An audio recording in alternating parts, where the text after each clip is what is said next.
It's Friday, and you know what that means. It's time for action in the IndyCar iRacing Series. Hello again, everyone. I am Gary Gonzo. Welcome to Race First coverage of Round 6 of the 2022 IndyCar iRacing Series. Today, we're coming to you from the racing capital of the world, Speedway, Indiana, and the historic Indianapolis Motor Speedway. Joining me for analysis in the booth today, we have two. He's my fellow Hoosier, teammate in the Lionheart Speedway Series presented by Moza Racing. He is a former Revolution IndyCar League Schaefer IndyCar Series champion. He's a 5-time Indianapolis Oval winner, 2 coming in the fixed 500. From Team Race First and the Sunset Arctic Games and Graphics, please welcome Dakota DeMay. And next, he is my longest tenured teammate in all of iRacing from the Velocity Online Racing IndyCar team and Team Race First. Please welcome Robert Sadler. So guys, today we have a little mini Indy action happening. So 375 laps, 150 miles, or 375 miles, 150 laps. We know these cars so well, so it's about 30 laps to the tank here at Indy. That kind of keeps the strategy simple. 150 divided by 30 is 5, so that means this will be a 4-stop race. Will this be just a 375-mile sprint, or will there be room for an alternate strategy? Dakota? Good question, Gary. I don't see there any chance of being an alternate strategy. With this field, it's a high strength of field. We're not going to see many incidents. There's no way you're going to be able to save 30 laps on however many cautions we get. Yeah, I just don't see any alternate strategy going on here today. Robert? It's an interesting question, but I'd have to agree. These at such a high caliber level, it doesn't give much scope for different kind of strategies, especially when you're doing oval racing. Yeah, my only, I guess the only way I can see this working out is if you pit at a caution, somewhere around lap 100 to 120 or so, around, anywhere from 95 to 115. So you're a couple laps short, but you'll jump the field on a pit stop, and you hope you get that caution right around 125, 130, when everyone's going to fill up for the last time. So someone could try to risk that today, I think. So there could be something there. All right. Well, all the track records you need to know here at Indianapolis. We almost set a new track record last weekend, but not quite. The single unofficial lap, 239.260. That's Ari Leindijk. Official single lap, 237.498, also Ari Leindijk. 4-lap official average. Now, this is not the pole. The pole speed is whatever Dick set on Sunday. But the official 4-lap official average record is 236.986 Ari Leindijk. Sensing a trend here. Official race lap, 233.103, and that was Eddie Cheever during 96 500. Only the really recent more speed record here is last year, Helio Castroneves' race average record, 190.690, which we might see beat this year if we stay as caution-free as we did last year. The career wins leaders here at Indianapolis are Foyt, Unser Sr., Rick Mears, Helio Castroneves. We all know that. They all 4. Franchitti, Meyer, Rose, Rutherford, Shaw, Bobby Unser each have 3. Your leading active drivers with the series, of course, is Castroneves with the 4, and Takuma Sato, Juan Pablo Montoya with 2. Of course, all of this can change at the end of this Sunday, so stay tuned to make sure you watch the Indy 500. Team Penske figuratively and literally owns the Speedway. The team has amassed 18 wins between 13 different drivers. Penske Entertainment Group actually now owns the track, as they've been the operators of the Speedway since 2020. Stand by in the garage area. It's almost time to go racing, but with that, it's time to look at tonight's starting lineup. But before we do, hey, Dakota, question for you. Would it surprise you if you knew that half of everyone watching today's stream right now have not subscribed to this channel? Wow, that is a very low number. I would expect 100% of the people watching this video right now, this stream, to subscribe to the Race First channel. According to YouTube analytics, 50.9% of you are not subscribers. So let's change that right now. Help us on our drive to 1,000 subscribers. If you enjoy Race First coverage of the Monday Night Indy Fix Stop Split and you respect the weekly stream, please do us a solid and make sure you support us by subscribing. We have less than 200 subscribers to go to get to the magical 1,000 mark, so please help us by hitting that subscribe button right now. Make sure you also hit thumbs up and make sure you smash the bell or click the bell so you don't miss out on future iRacing programming. In fact, I subscribed. And now stay tuned for, as I like to say on the radio, stay tuned for the greatest spectacle in racing. Get the starting lineup here up on the screen. Got a long pace lap to go.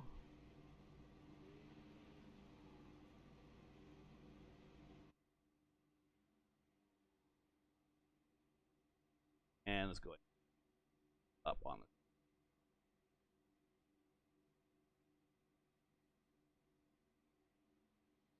Starting from the pole, my fellow Scandinavian, Jesper Orman with the 39 flat. P2, another fellow Scandinavian, actually a fellow Norwegian, Andreas Ike. Ike, I want to be like Ike. P2 at the 39-1, Will Lyon. Boy, it looks like IAR has just all dominated the front here, except the team talent there, P2. Will Lyon with the IAR, with P3 with the 39-1. Chris Willite also with IAR, P4 with the 39-1. Adam Crane, your series point leader right now with a 39-1. David Graybill with the Scours team with a 39-2. That is your top 6 there. Moving on, Jorge Varela, P7. Matt Hollenball, P8. Cesar Manzato, P9. And Laura Gerhardt, P10. Oscar Gonzalez. Man, we haven't seen this guy in a while. OGG, P11 with a 39-2. Gabriel Ammer with a 39-2 also for P12. Normally he's here with us in the studio, and we'll bring him up if we get a couple of yellows here. Nicholas Sudik qualified 13th. Let's hope that turns into a lucky number for him. Vincentis Garadalo with the P14. Hayato Matsuda, P15. Peter Kubotski, P16. Principal Dan there, P17. Matthias Kraus there for P18. Jonathan Oshlim for P19. Kevin Burrell, P20th. Stefano Casiabetta, and we saw him actually when I was helping the boss man in our open split. This man came so close to winning our open 500. But we know he could do it, P21. And then right next to him, of course, is the boss man, Matt Houston, qualifying 22nd. The best personnel in all of iRacing, Cesar Cabral, no time in 23rd. Justin Pechar in 24th, also with no time. And that rounds out the remainder of our field. So only 24 cars, not a bad field. And we're getting ready to take green. Guys, any last minute thoughts? That blazing lap by Matt Houston, what a what a trailblazer right there. I think we're in for a good race. Ready to see what happens. Are coming off of corner number 4. Those of you not familiar with the real 500, 2 abreast starts. That is more of a holdover for the NASCAR code that's part of this game. IndyCar does 3 wide starts at Indianapolis. We'd like to see that someday, but until then, we'll deal with 2 wide. Sometimes they say 2 wide's enough of a challenge, but here we go, getting ready to go green. We are green flag, and wow, Jesper Orman wasted no time. He crosses the yard of brick first, right, tucking him behind him is Ike, and then the rest of the IA cars and Satellite Racing as well as Scours are fighting it out there in the back half of the top 5. Coming into turn 2, there we see Jesper Orman coming off the exit there, down the backstretch. Let's see if someone can get in his draft and try to make the move. Yep, there's Andreas Ike on the inside, going into 3. This is pretty common here at IndyCar Racing, just swapping the leads at each end of the stretch. These cars do punch a small hole, but a major hole in the air, and if you can get your car in there, you can keep all sorts of pace and time. And now we're starting to string out here. Looks like it's going to be Ike, Orman, and Wilhite, your top 3 coming to the line at the end of lap 1.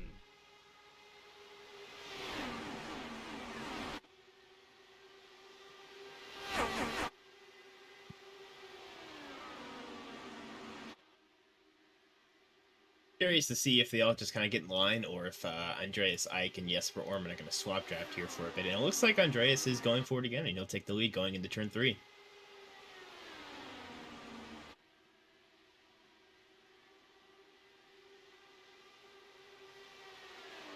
Yeah, my experience with these drivers, I know that Jesper is extraordinarily fast. Ike is a very patient driver. He likes these longer races. And let's see how well they plan this out to be, because they still have a third IAR car in the mix there. That's Chris Wilhite. That third car in this little draft mix is kind of at a disadvantage, aren't they? Yeah, huge one. It's the dirty air around here can really hamper your race, especially your tires. So you're really looking for the clean air as much as possible. See, I'd be worried about running up front right now because in traffic you can hit 30 laps of fuel easily, but if you're in clean air, you're only going to get about 28, maybe 29. And since we're looking at 30, 30, 30, 30 exactly on these pit cycles here, if this whole race stays green, it's going to be tricky for Andreas and Jesper to save that much. True. Maybe they'll use each other.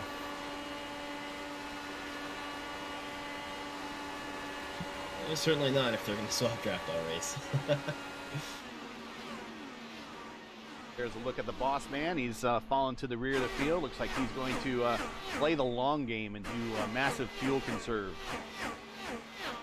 Yeah, I was watching him at the start, and he was playing it very, very safe. He just let everyone go off and left quite a big gap and just tried to get out of the dirty air, I think. Yeah, so unlike the fixed series, which is 50 laps here, and then the open series, which is 100 laps, this is 150. A little bit more of a marathon, not quite to the 200 lap limit of the real 500. But yeah, you can play a little bit more strategy that way by falling to the back, hoping that there's going to be some cautions. But that's the thing, when you get into these upper split races, cautions kind of come harder to come by, aren't they? Yeah, that's what you would expect. I'm not sure what the SOF of this field is, but I mean, probably pretty good. 4.1. 4.1. 4.1. Wow, nice. Yeah. Very nice.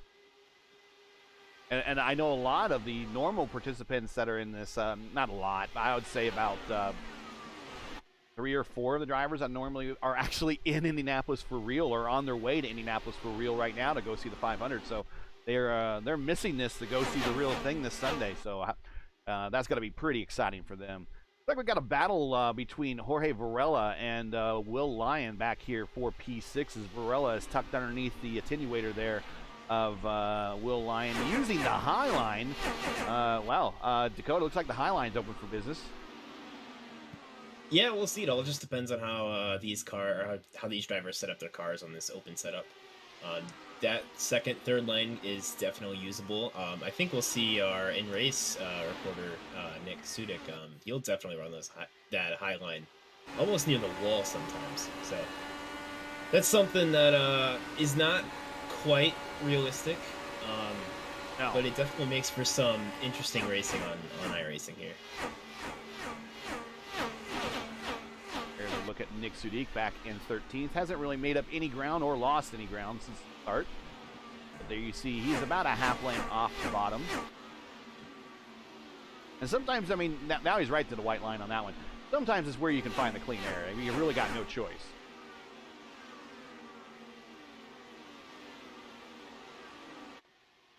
Another exchange for the lead up at the front between Orman and Ike. Chris Wilhite just kind of sitting this one out, strategically watching.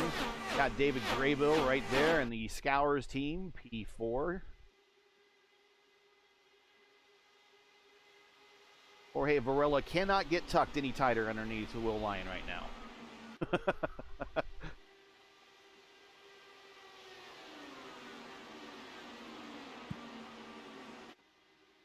So I think most people are thinking that the new rescan for Indianapolis is supposed to be coming out soon, possibly in 2 weeks. Do you think it comes out, Gary? When does NASCAR race here? That's a good question. July, I believe. Yeah, that's when we'll see it. Sorry. Well, see. I've heard they delayed the new Atlanta rescan because they didn't want to update the track right before the NASCAR Pro Series went there. Okay. So if we're too close to that Pro Series deadline, I don't think they're going to want to update, the road course. You never know. And the main question is, on this new rescan, is the Highline still going to be usable?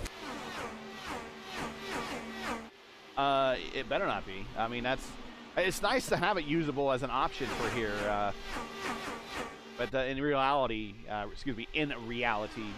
is really not the case here. That is not the case at all. And I mean, I think the high line is, if you go back and watch Castroneva's qualifying line, that's the high line. The high line is like literally a half a lane or less off the bottom. Not we're watching Varela. Varela is a lane and a half off the white line. That's normally in the wall. It's a great four-way fight up front. They're all so close. Back up to the front. Watch these guys right there. Yeah, top three definitely are right together. Yeah, David's fallen back a bit, but they were all going 2 by 2 into the corner, onto the front straight.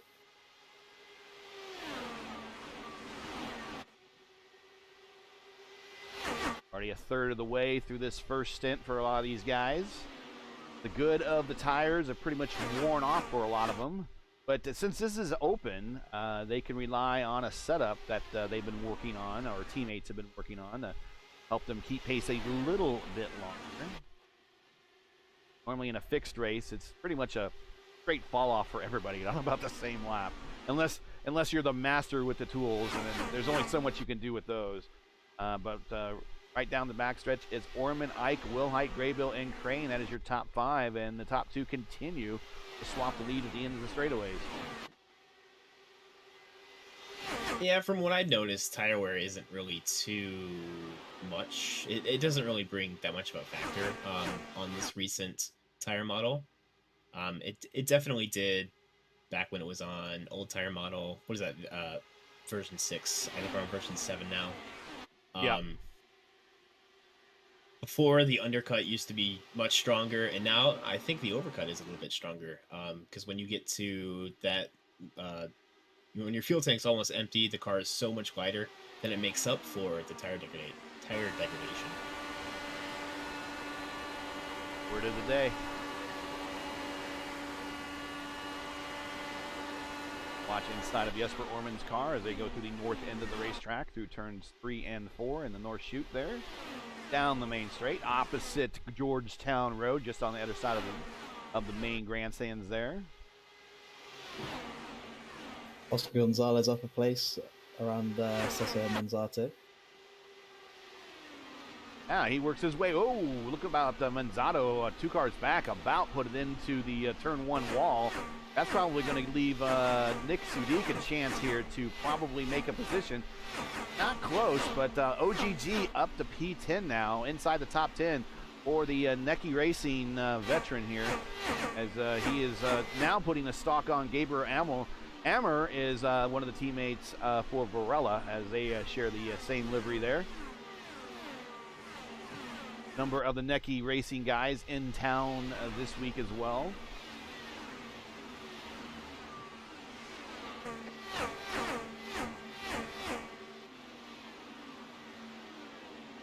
Of course, today is Friday in Indianapolis. Of course, that's carb day.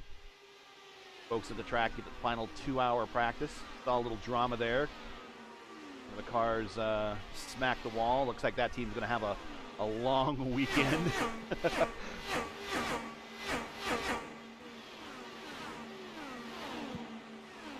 Not the only car. I guess Colton Herta was also involved in an incident recently. Wow. Here is OGG looking at the inside of Gabriel Ammer. Side by side going through turn 1 at south end of the racetrack. Not able to hold that off. The high line is the OP line, at least when it comes to the fending, until they change that with the track model.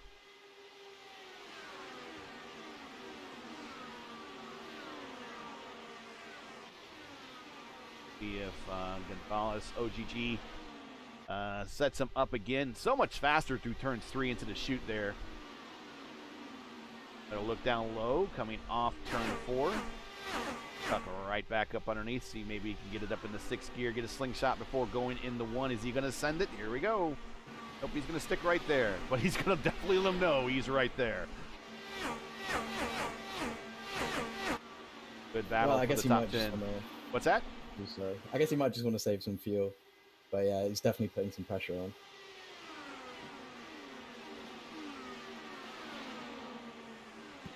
Varela gets across the line there for P6. Yep, did that down the backstretch, and now he can start taking a look at Adam Crane. Currently, right now, is the Division 1 IIS points lead at the moment, defending champion as well. See for that DRS Satellite Racing Team.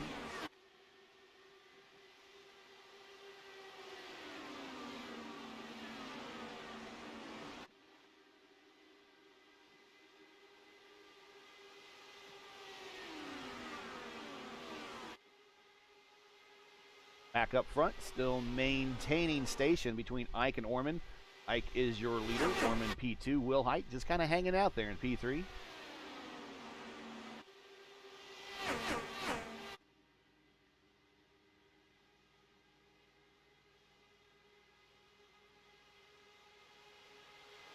Wants a taste of the lead again, looking to the inside through turns 1. Slides up.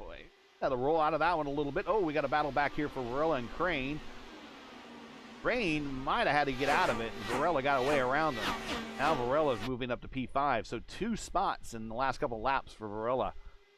Maybe that setup of his is coming alive as the car is now 2/3 of the way through the first stint.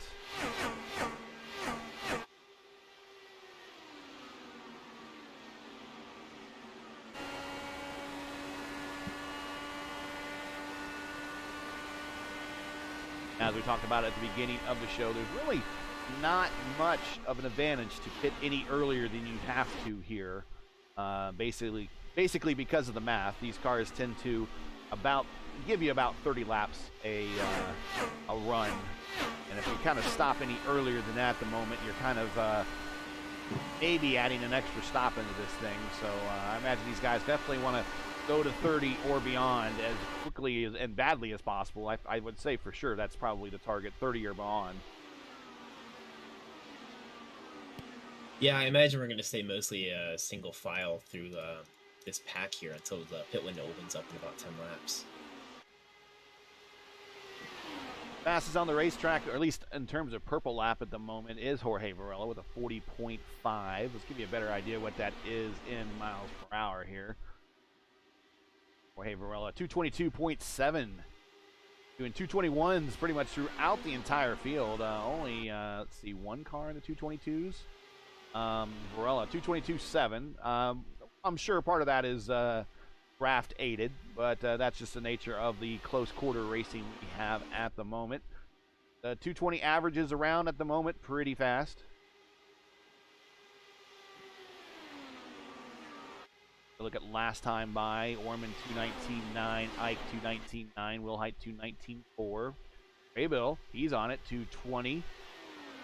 Now just the overlay decided to make sure he was going Mach 1.3 now.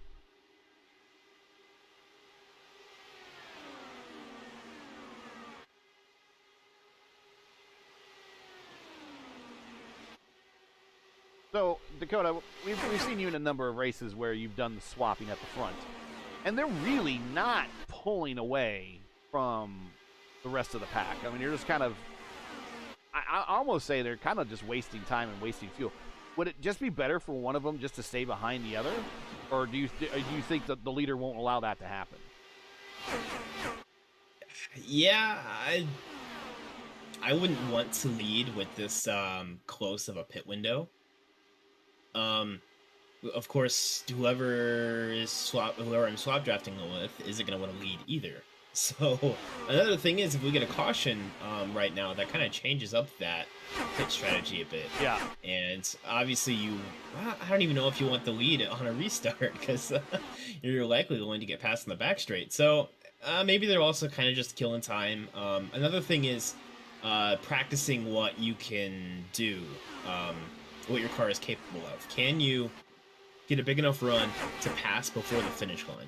So if it comes down to the final lap and you're side by side with someone or you're running with someone else, do you want to be leading coming out of 4, or do you want to be behind the car coming out of 4 and make a Sam Hornish move on Marco? I'm about to say the Sam Hornish strat, yeah. So yeah, with some of those guys, they might just be testing what their car is capable of. Watching a battle here for 4th between Varela and Graybill. And about 6 laps to go until we start seeing probably the first of pit stops, maybe a little bit before with the top 2. We'll see how much the top 2 is able to extend past the 30-lap mark on this first stint. But David Graybill, P4, he did have Varela right on him. Varela looks like lost a little time, probably in the arrow wash, now trying to catch back up. Riding along on top of the roll bar here, David Grillbill with Dallara, as we watch 2 leaders swap the lead again yet up front.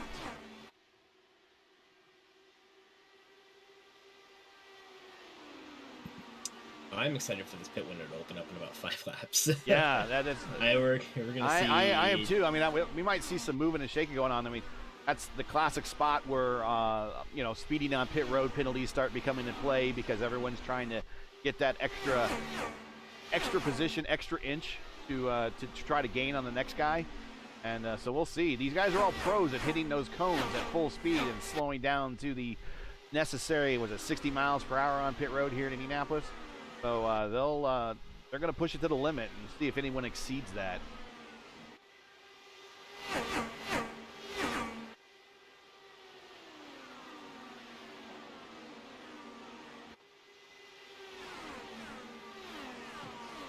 Good look at the grandstands there. What the grandstands actually will look like this year for the first time in 2 years, 3 years, and we'll have a packed house here in Indianapolis. So exciting. Hopefully we have great weather. Where are your seats at this year, Gary? What's that? Where are your seats at this year? It's going to be on my bed in my bedroom. What? we do not have tickets this year. Oh. Yeah, we had tickets last year, thank you to Mr. Herrick, and I was able to take my daughter. Of course, my daughter doesn't know anything about IndyCar racing, but she did follow Dancing with the Stars, and of course, Elio Castroneves was Dancing with the Stars. So that was a big deal for her to go to the race and see him win. But no tickets this year. I hate to say that I've been so many times. You know, it's you know, it's anyone that should go. You know, you absolutely go. Get the opportunity, get the experience once. It just makes for an extremely long day. If you don't pass out while you're watching the Coke 600 at night, then you're just really not human, or you're superhuman at some point, because you are literally you're going to be spent at the end of Sunday. You wake up early, you watch Formula One, you eat some breakfast, get in your car, you get to the Speedway, you walk forever to get to your seats. You sit out there in the elements for 2.5 hours. There's a car already on pit road right there. I think it's pit cycle. Yeah, is open. Yeah, Cassia Betta looks like he's on pit road. Emmer right there is on pit road as well. But it makes for a very long day. So I got 25 500s under my belt, and every one of them is, you know, as exciting as the last go to. Sure. But I really hope that other people get a chance to experience their first 500. That's the best one. Andreas Eich is in, and Jesper is making another lap at it. He's able to stretch it to 30 while swap drafting. That's pretty impressive. And Nick Sudik is also in as well. He had to really lock him up at the phones there. There he is.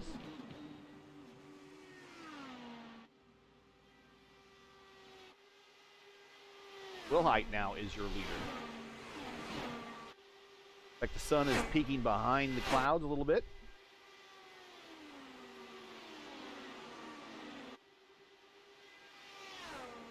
Matt's about to come in, Matt Hollybar.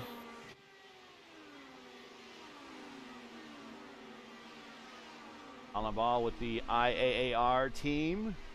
Right behind him, I think we have got Manzato also on pit road. Atsuda also on pit road. Kumasato livery. One hits their marks. Up on the jacks, getting new set of tires, full tank.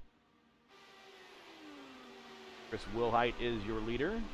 Right behind him here is Chris Wilhite coming in along with Graybill Varela. Oh, and we almost lock him up. Varela almost into the back end of Graybill. Oh my goodness. Graybill nearly got into Jesper there too. That was very close. Did Varela make it in under 60? 77. It's going to be close. We'll see if he has to hold on in pit road for a pit penalty. I think chances are good that he probably got one. It's not showing his last lap scored. Ooh. Yep, that's it right there. That is a sign of a penalty. He needs to wait the necessary 40 seconds. And that's, you know, we were talking about it before. I mean, that's all it takes. And then, you know, it's day done. Absolutely. He's gonna go a lap down here, and with this, with, you know, 150 laps, there's not much alternate pit strategies going on here. It's gonna be really tough for him to get a wave around. Well, we got 3 cars that have not stopped. We got Jonathan Oshlam. He's sitting there in that Jimmy Johnson livery. Right behind him, Kevin Burrell, 2 cars back, actually. He has not stopped. He has 33 laps. And Mr. Fuel Economy. Now, if you have not seen our Monday Night Indy Fix broadcast this from Indy this week, or was it last week? Last week. You must go watch that. This guy went 38 laps on a single tank of fuel here in Indianapolis. Of course, cautions help. Here he is coming in for his 34th lap as he tries to follow in Oshlam. And that is Cesar Cabral. Apparently, he is the Scott Dixon of eSports fuel economy. Sudik managed to jump Oscar Gonzalez in the pits cycle, I think. And Burrell is still your leader. He's 34 laps into his current stint.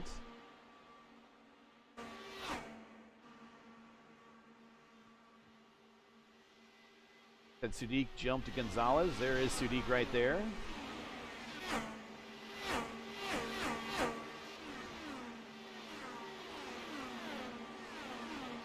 If you're just joining us, this is Race First coverage of the IndyCar iRacing Series coming to you from Indianapolis Motor Speedway. We've completed 34 of a scheduled 150 laps. If you're enjoying Race First coverage of tonight's race and would like to go monetarily support our commentary team, make sure to donate via our GoFundMe link in the description for your convenience. And so you don't lose out on track of any of the action, you can donate right now and still listen to our call of the race.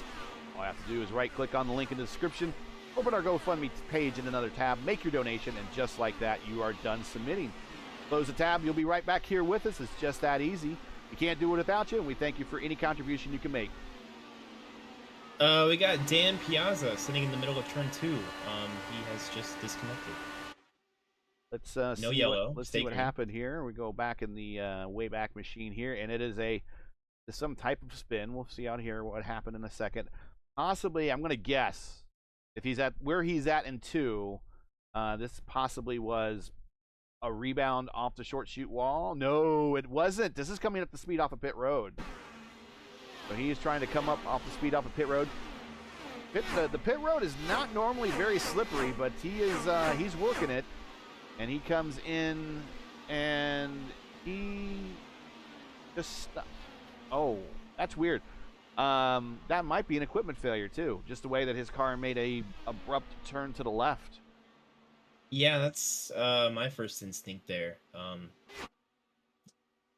It seems like either his monitor went out and he just tried to stay far left as he can, or maybe his wheel just lost connection there, and not sure. But unfortunately, it's going to take Dan Piazza out of this race. Here is the pit window, pit situation, or actually, here's the situation after we reset from the pits here. Is right now Chris Wilhite is your leader. Jesper Orman, P2. Andreas Ike, P3. David Graybill, P4. Adam Crane, P5. Gabriel Ammer, P6. Hollenball, 7th. Lion, 8th. Sudik has now moved up to 9th. And OGG is now in 10th. So Sudik actually did a pretty good jump in the pit cycle there. He was around 13th for most of the first stint. He is now into the top 10. It looks like Varela is just hanging on to the lead lap there in front of Wilhite after his pit speeding penalty. Wilhite kind of backed off on making a run there, so he might be trying to save fuel. Yeah. Jorge, but he's got Jesper right behind him, so I don't know if you want to stay in that position, because Jesper could get a run here. Looks like Jesper, I mean, they're both IAR teammates, so I'm sure they're in communication, and we just were on the onboard on the roll bar there with Wilhite, and you could hear him physically roll out of it as he was getting to the three-quarter mark of the backstretch, kind of the area where you would have enough momentum and speed to shift to 6th and kind of pull out and pass. he kind of rolled out of it. So it looks to me he is on a fuel economy run here, using Varela as a blocker. Yeah, but it's Indy, you know. I mean, they're teammates now, but when does that teammate agreement kind of break there, you know? Last stint. One of these guys. Last stint. Last stint. Only one person can win. Right. So.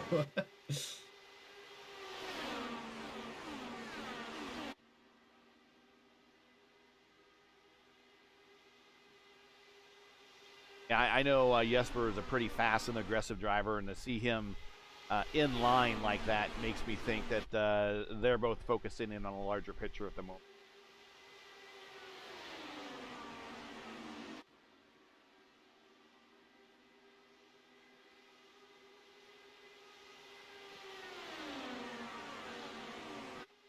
So of the 24 cars that started, 23 are still on the racetrack. Actually, 23 cars are on the lead lap. Al Varela did not go a lap down. I think it's just luck where he kind of came out in the pit cycle. He is grasping on to in the lead lap at the moment. Probably kind of kicking himself right now, the fact that he could stay up front for as long as he wanted. And not be passed or challenged by these other guys because they're wanting to conserve fuel. He probably thinking, man, I could have been up here on my own without trying to hang on to the lead lap. But there he is. He's last car on the lead lap. The purple car in your screen is your leader, followed by Jesper Orman, the navy and gold car right behind him. They are both teammates with Indy Alliance Racing. Purple lap now is following the Will Lyon, a 40.5. So look at Will Lyon. He's sitting here in P8. Right behind the IAAR car of Matt Hollenball.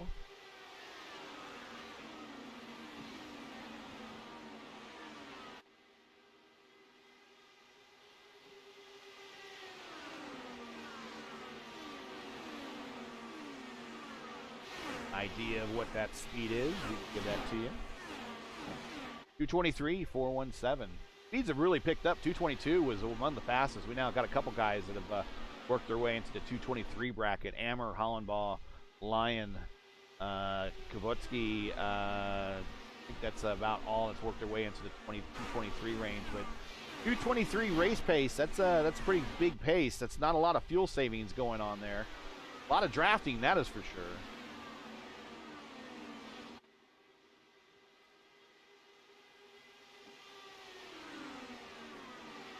Back up front. This is kind of where the nature of IndyCar racing kind of gets boring right now, where the guys, they just got to hit a fuel number now, and it doesn't do them any good to go race. Ooh, Adam Crane making a big move on Mayer going into 4. Yeah, we're on that. Oh, here comes Hollenball doing an aggressive move. We might go 3 wide into 1. No, Hollenball is going to tuck back in and go, nah, I'm not going to be part of that. Ooh, Hollenball not happy. He says Mayer cut him off.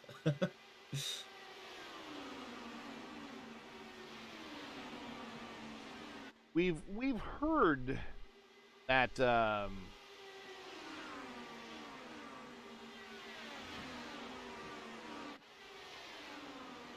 let's just say that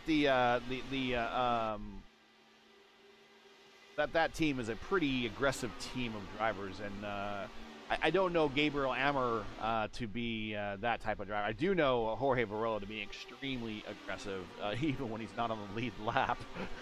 We've seen that before in some Indy Top Split broadcasts. But yeah, those guys on that team, they do not give you any inches, and they kind of give 0 Fs in response as well.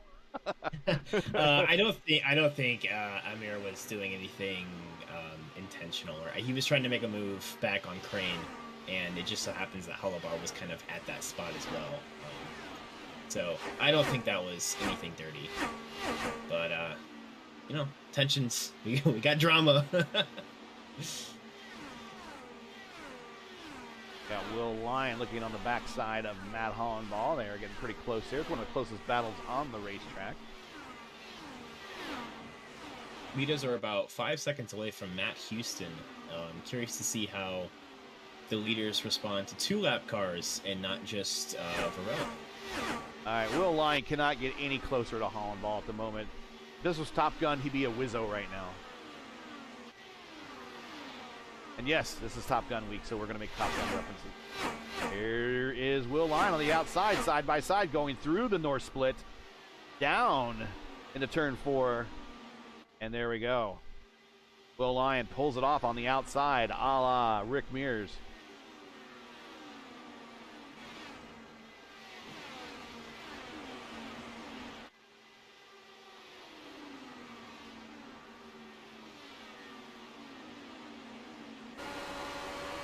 Coming up to lap 50.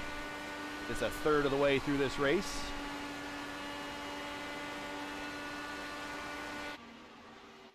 Giving you an idea where these guys are on their current stint. Most everybody is about 15 laps into their current stint. Ammer's 18, Hollandball 16, OGG 15, leaders are at 15. Oh, they're about halfway through now. Their second full stint here. We have not seen a yellow. No cautions at all. We've been caution free since the drop of the green.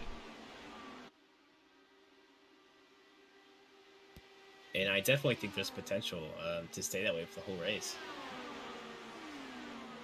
Yeah, I would say the longer they say strung out, the opportunities of that are yeah, I think you got a good point there. Yeah, especially with the quality of these drivers, but you never know, all it takes is 2.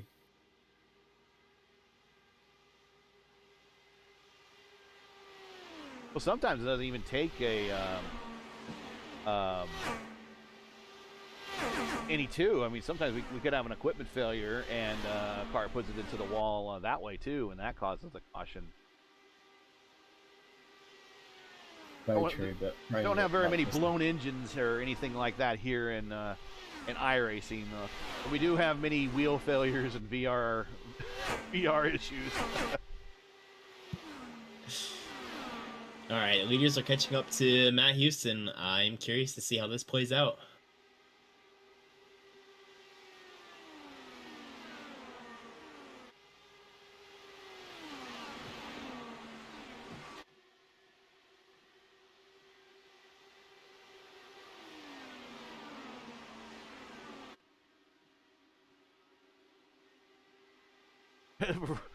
Varela's like, nope. Nope. That position's mine.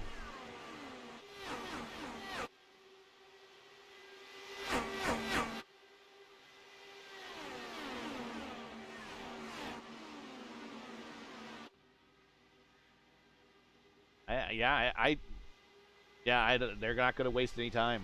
Nope, they're going to go right around them. He might be on a different fuel strategy as well. Oh, Orman getting low onto the concrete there, getting a little squirrely, it looks like.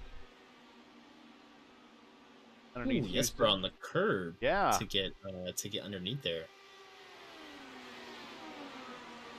And you can see Will Height move down the back straight to give Jesper a tow to get past Matt. That's a good teammate right there. Yeah. Teammates in full comms.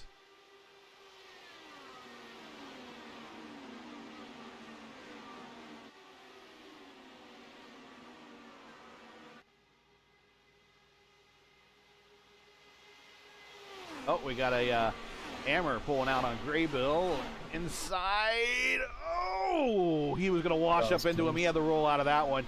That's going to open the door to Adam Crane. Let's see if Crane makes a move on this. I wanted to say that was close, but you saw it coming. I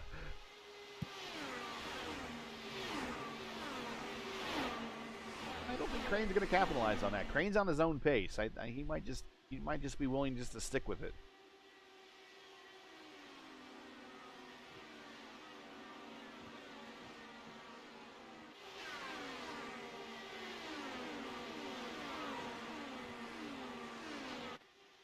Back up one position there is Gabriel Ammer. He is up 7 spots. He is your biggest gainer on the racetrack.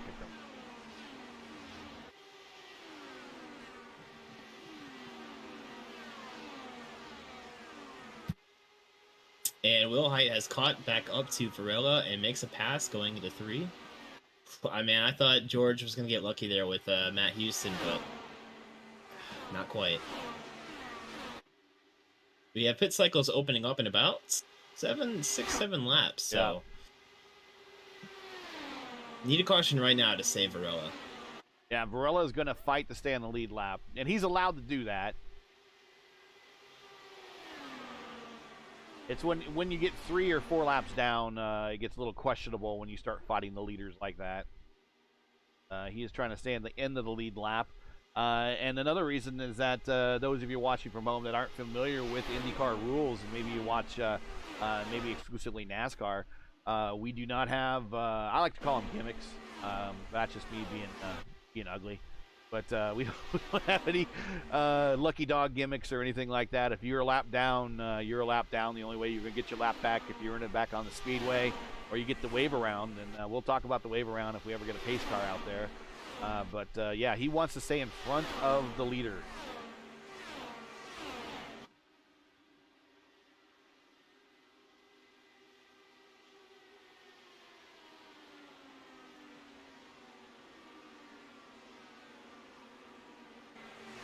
Of course, this weekend in Indianapolis, a weekend full of traditions, racing. I guess we've lost another racing tradition, but I guess it's not that big of a deal. I guess this will be the first year that pandemic not impacting it, but I guess if you want to call this the first regular 500 in about 2 years. No more balloon ceremony. No more releasing of the balloons before the race anymore. Didn't they used to... How did that tradition start? Didn't it used to be just like one balloon? I'd have to go back and look that up. I just remember it forever and ever and ever. It's more of an issue now that it's just kind of an environmental issue. I think it's kind of what they're doing. The Speedway is kind of wisely picking their battles. I don't think a lot of people are necessarily going to miss the balloon release. But if you remember it from races past, if you've ever been there, it's certainly one of those things that sticks with you, memory-wise.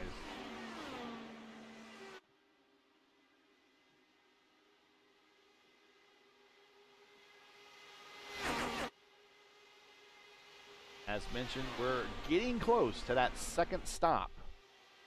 Been green the entire way.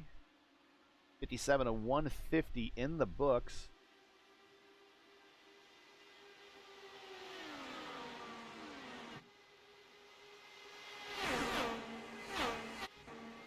Side-by-side battle here with Crane going 3 wide into 1 with Will Lyon.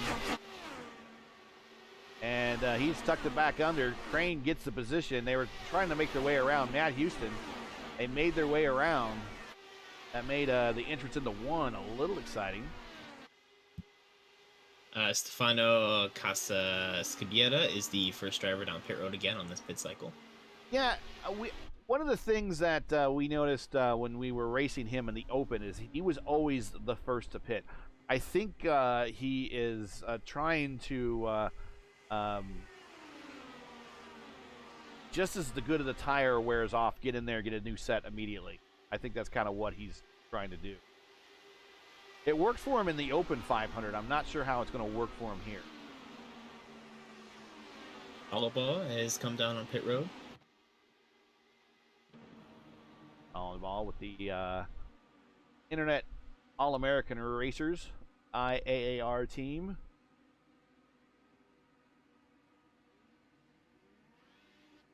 I guess standard stop down and away.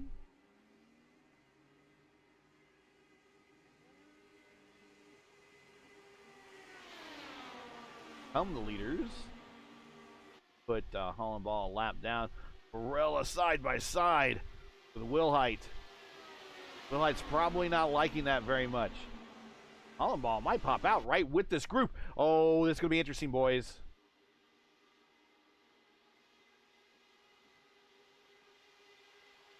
And that was handled a lot better than I thought it would be.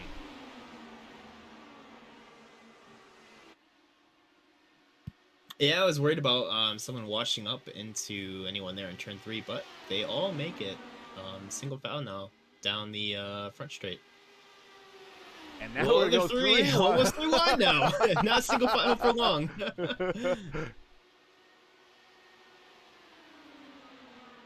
Jesper's like, I'll take a look at that Varela Oh, into the wall. And there's a little bit of contact there, and Varela almost come back down on Halaba. It looked like there might have been a little net code there, but Varela is not happy.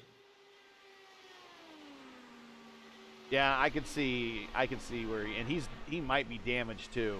He might need to make that turn down pit road. And Yeah, that's that kind of quite- no yellow, but he's going to make the turn down pit road. Yeah. Yeah, it's Yeah. quite a shove against the wall. Yeah, you're right. There's damage there on his wing. Yeah, Houston making a run down pit road.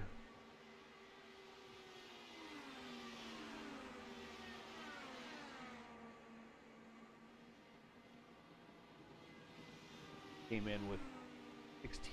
Came in with that. That's Cesar Manzado. Also, Amir has just passed Andreas Eich on the back straight coming out of the pits. That's going to move, after this pit cycle, that's going to move Amir starting 12th. It's going to bring him up to the top 5 there. and we got Peter Kubacki making his stop on pit road. We got collision on pit road. OGG into the wall. And that's not going to bring out a yellow since he's on pit road.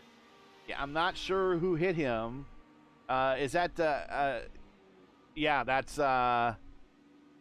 Gotardello. Gotardello is the one that hit the made contact there. And then Peter Kubacki was also caught up in that from that collision. Was he on the collision, or did he get caught for speeding? Let's go back in the Wayback Machine here a little bit. Just watch these guys. Can't recall everything here. I just saw the OGG going sideways. See what happens. Yeah, we have contact. So let's watch this again. Here we come into pit road. Yep. Wesky got some contact there. That might be some fatal contact as well. The way that his car jumped off the ground. We'll see. Now we go looking up front to the leaders. There's Jesper Orman, Will Lyon are your leaders, and Orman's got himself a 4-second lead over Will Lyon. He's just dipped into the pits, Will Lyon. Orman just was kind of making a lot of mileage there in that last stint, it looks like. He is 33 laps into his current stint. He is not going to let Hollenbaugh by.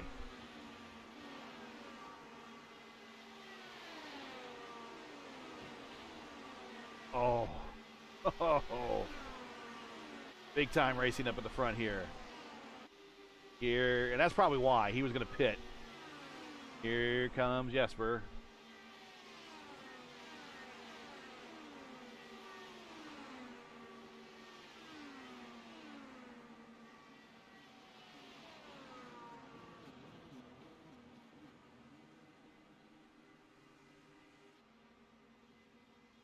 OGG coming off pit road repaired.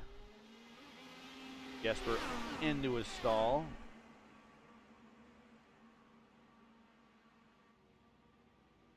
Better look at pit road and see as the lead start coming down the main straight. Comes Jesper. Kevin Burrell is your leader now. That is legal. You can do that. That's going to bring him out in front of Wilhite.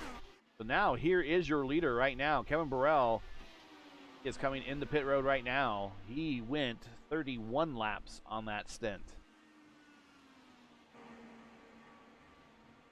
Back up to the front. That Chris Wilhite got around Orman.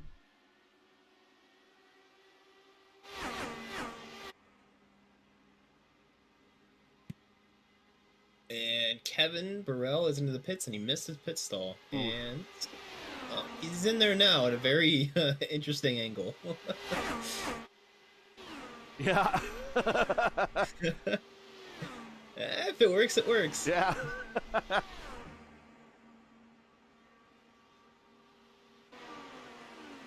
Back up front, battle for the lead. Now your top three: Will Height, Orman, Graybill. Gabriel Ammer is P4. He is up 8 spots. Andreas Ike, who's been at the top all day long, currently P5. Adam Crane, very quietly, a P6. As your top 6, and basically your lead pack at the moment, trying to stay within reach here, is Will Lyon, and he might be exceeding the 2.5 gap. Yeah, he is just beating it barely. Yeah, what you were saying about the overcut was very true, Dakota, because he came in about 2 or 3 laps after everyone else, and he lost about a second or 2 to Adam Crane in front.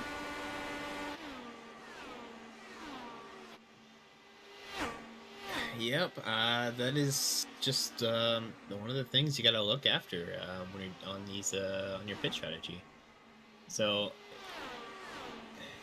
yeah, unless there's a caution coming out soon, that kind of puts 7th on back, kind of out of the mix.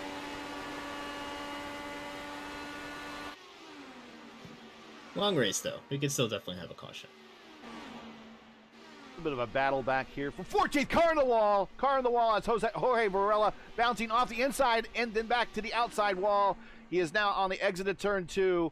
We're going to get a yellow out of this. Yep, yellow's out, parked Caution, on the racing line, caution, so yep. there it is. Caution on the racetrack. Jorge Varela, he is done. Let's take a look at that really, really quick. Commentators curse.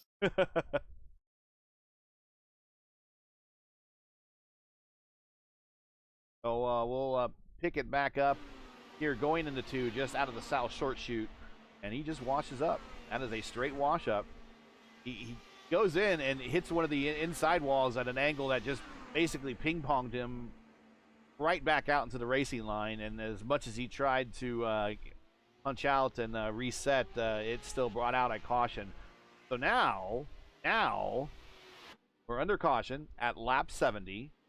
We are many guys have just pitted not too long ago. Do we pit again or do we stay out? If I was maybe 14th on back around there, I would come in to top up. Other than that, I just don't see any value in doing so at this time. Will Height 6 laps into his current stint. Orman 4 laps in. I don't think if I was Orman, I would not pit for sure. Graybill 7 laps in. Ammer 10. That's right on the border of maybe wanting to go. Ike 9. Crane 6. Lion 5. Hollandball 11. Again, that's right on the border where anytime you get a third of the way through the stint, that's when you might want to start thinking about going. Crane's the first car. Crane is the first car in. All right. That's 6. Yeah, Cassiopeia is going. He's 12. He's the longest. So I would expect him to come in as well. So yeah, a lot of movement past that 14th spot, like you were talking about. We'll see how it plays out. It's a gamble, because it's 80 laps from here, and that's still a 2-stopper. I just don't think you're going to be able to make that into a 1-stopper. Let's take a real quick tour of our top 10 here. Your leader, Chris Willite.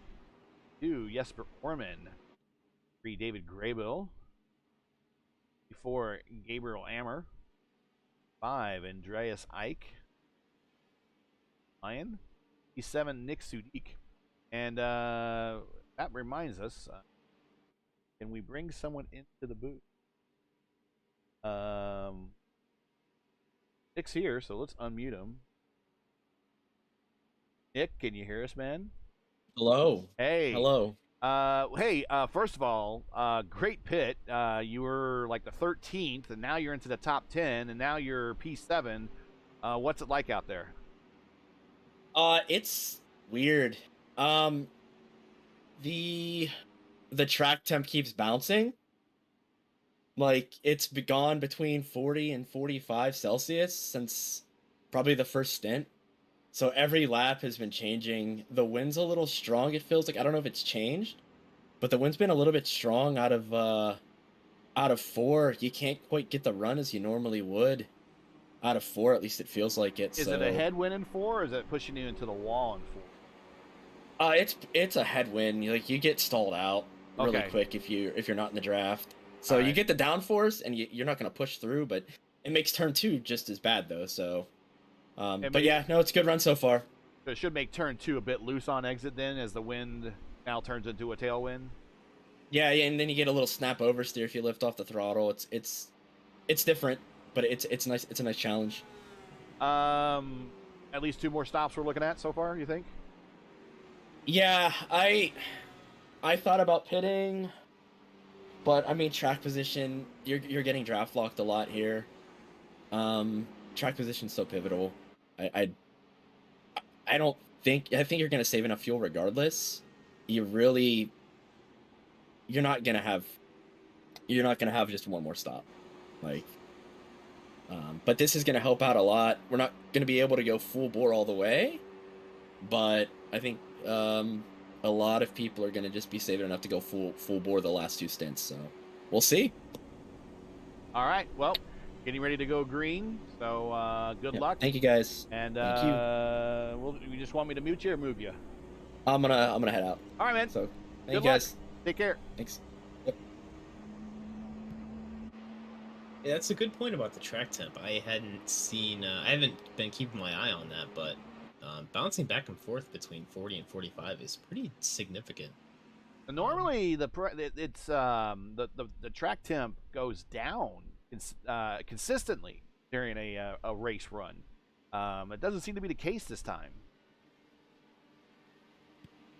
It was 110 Fahrenheit at the start when he brought that up, and now it has dropped to 109. So I'm going to keep my eye on that and see how much that changes.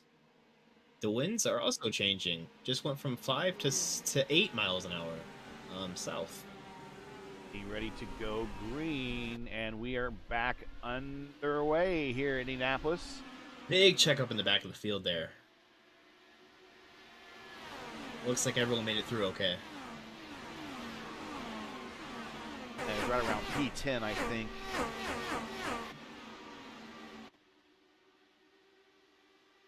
Like Hayato Masuda is also retired for the day. Currently have 18 cars on the lead lap at Houston. First car 1 lap down. OGG and Varela are still fighting it out. They are 5 laps down themselves. Here we go. It's a little bit more of the same, and a little bit swapping now, this time between the 2 IAR teammates down the front stretch.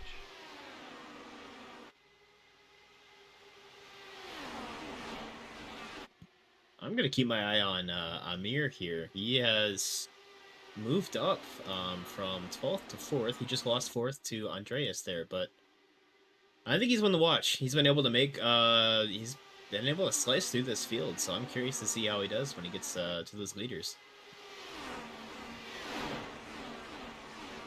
Will Lyon up into the 3rd groove, trying to find some clean air in this battle between Ike, Ammer, and Lyon here for P4, 5, and 6.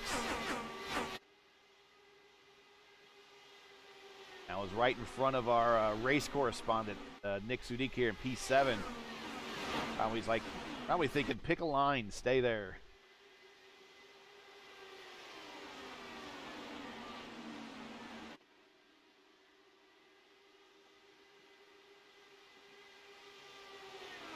Here comes Amir to the inside of Ike, going into turn 3.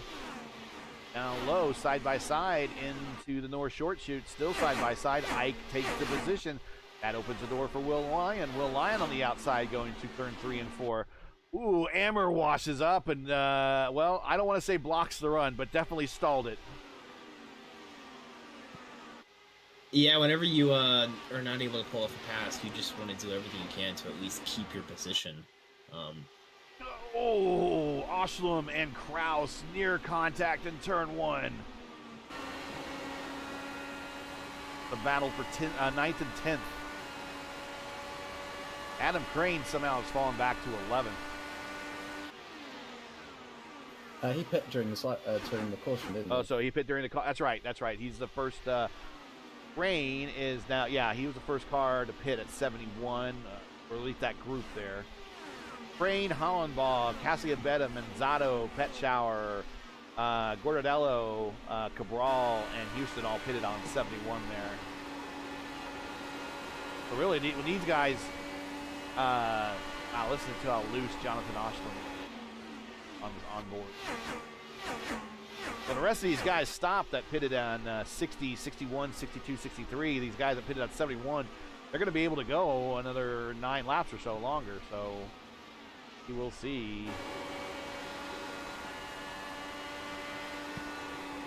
Yeah, it's going to be important for Crane to make up as many spots as he can. He's already passed 1 car on this stint.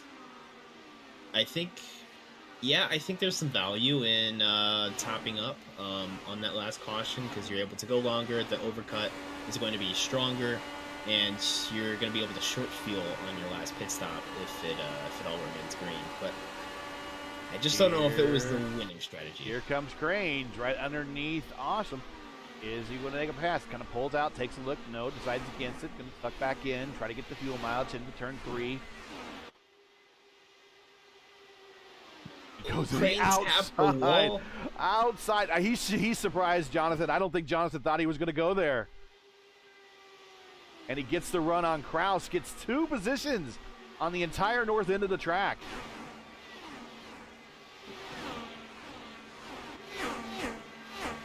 Yeah, if he can just remain in the draft of Gerhardt in front of him, I think, yeah, he's definitely able to. So that's going to be another one to watch here.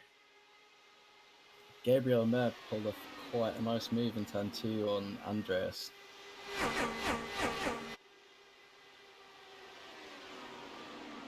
Taking a look here at that battle right now.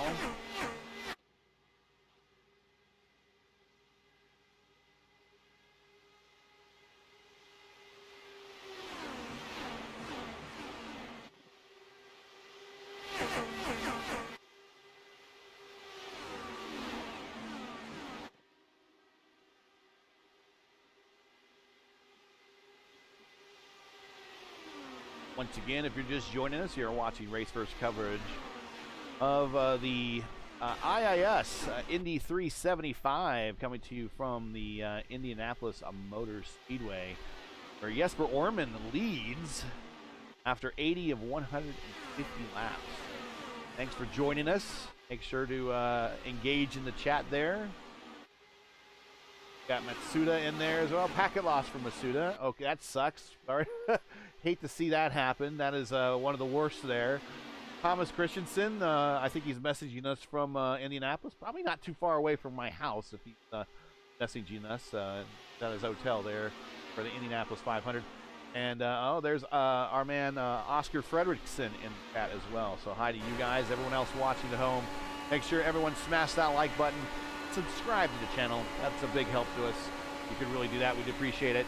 And hit the bell so you don't miss out on our next race. Our next coverage of next race that we'll be covering will be Monday night for the Monday Night Indy Fixed Top Split Championship Monday, where we will crown a Division 1 driver champion for Indy Fixed at Texas Motor Speedway.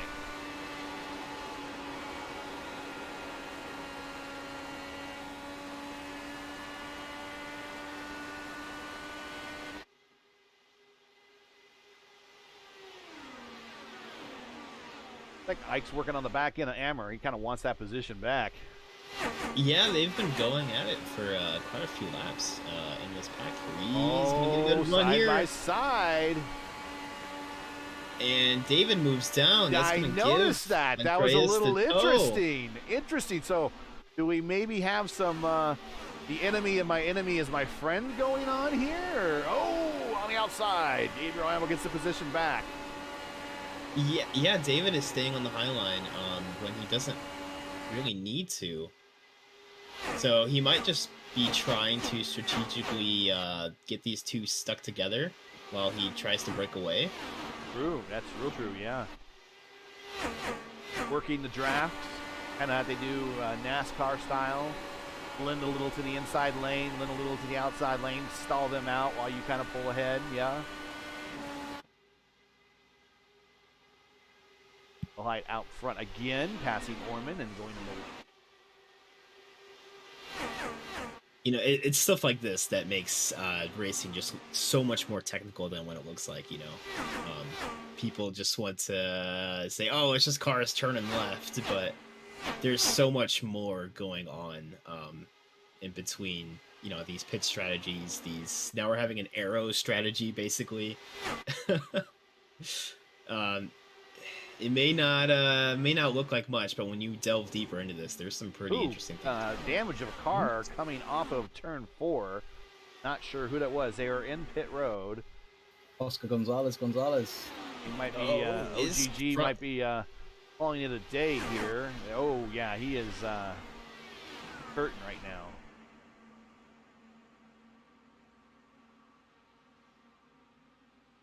Yeah, he just lost it out of 4.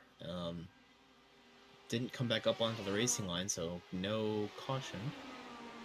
We will remain green.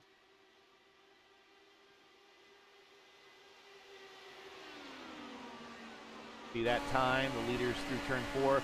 3 distinct lines going through turn 4. Low, a middle, and a high. There goes Chris Wilhite on the inside, passing Orman in the 1. The second verse, same as the first going on right now.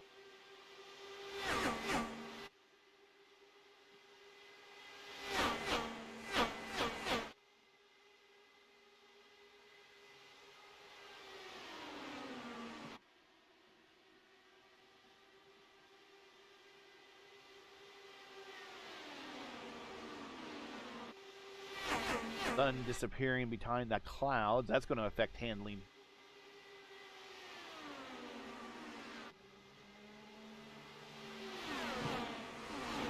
Like OGG is repaired and back out, trying to stay within the fight. At least maybe make up some spots as attrition occurs later in the race.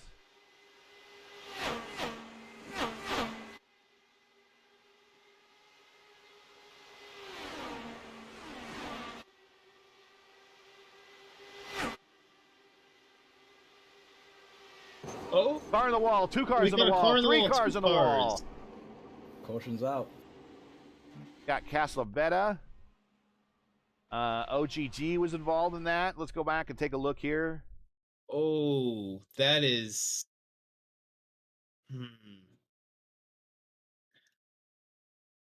Kevin Burrell got a run on Stefano coming onto the back straight, and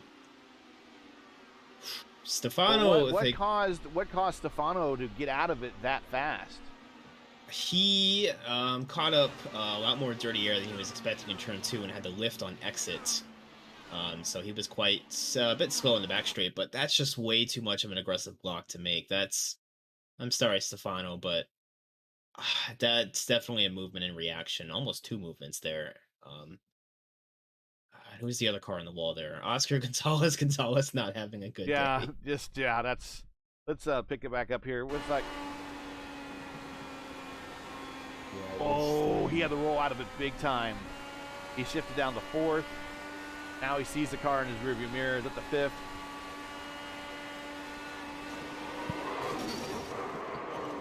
Yeah, mate, I would have just let him go. It's a long race still. I would have just let him go. So unfortunately, that's going to bring out our second caution of the day. Lap 88, I think we're going to see everyone pit here. As we're pretty close to that pit window. Yeah, everybody's coming in, lining up, wanting service here, trying to close the gap between the car, between them and the car in front of them. I don't think anyone's staying out. No, I don't think anyone is staying out. Everybody is going to pit here.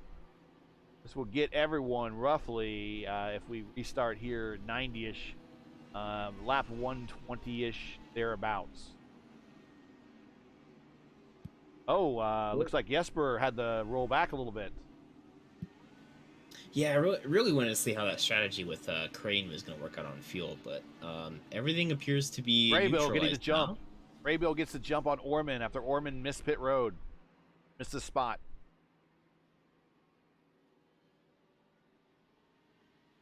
That is that's gonna be fun to watch because now we finally have a car in between these teammates here. Well, and this is going to be an interesting start too because I'm sure Wilhite and Orman we pretty much seen it. They're in comms with each other. When you have a leader that's your teammate or a teammate as the leader, they can call out the start, and you could get a jump on the car in front of you because you know when he's going. So yeah, I've been on both ends of that before, so definitely true. Yeah, we could see a jump here. We'll see. Matt Houston is going to try to get the wave around. So this is what we were talking about earlier as get the wave around. So in IndyCar racing, the pace car always picks up the leader, and then the leader always brings us to restart. If there are any lapped cars between the leader and the pace car, they get, with 2 to go, what is called a wave around. And that's an effect of basically the IndyCar version, I guess, if you want to call it, of the Lucky Dog. If there's 3 or 4 cars in front of the leader between the pace car, and all 3 or 4 of those cars get the wave around. So that will allow Matt to get onto the tail end of the lead lap again. The problem is he will not be able to pit. So he's going to want to hope for another caution here really quickly. The good news is we're only about halfway through a regular fuel stint, so there's still quite a ways to go, and we're also looking at a restart, and as you know what they say, fellas, restarts, cautions breed cautions when it comes to restarts. That's certainly true. We're still not in the late stages of the race yet, so I don't think these drivers are going to be too aggressive yet, but there's definitely an opportunity for another caution to come out.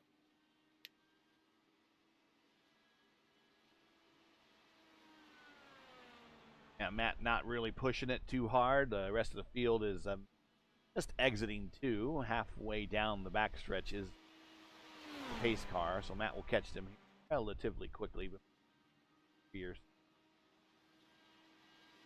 trying to save on precious drops of fuel here. I'm sure he's probably making this run in engine map 8.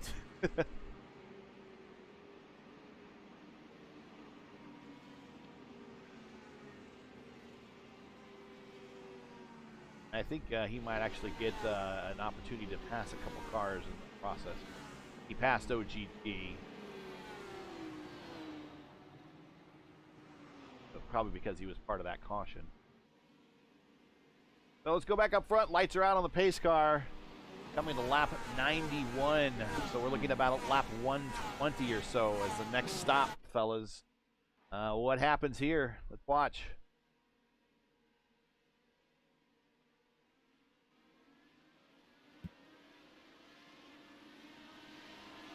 Big jump by Wilhite, and as we thought, Orman is right on the attenuator of Graybill. Oh, Will Lyon pulls off a good move to get onto P5. Oh yeah, that was a great move. On the restarts, the low side's it does work. Once these things get up to speed, the high side comes back in, and that's exactly what happened. Gabriel Ammer. And Orman does make his way around, and he also goes straight to the lead right there in turns 3 and 4.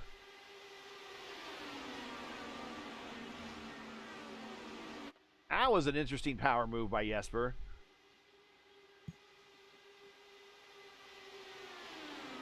And it looks like David kind of backed out of it there on the front straight there, so we're back to teammates running 1-2. Mir gets a big wash, almost hits the wall there, and almost comes down on Will Lyon. Ooh, that's close. And that's going to allow our in-race reporter, Nick Sudik, to get by Lyon there. And he clears.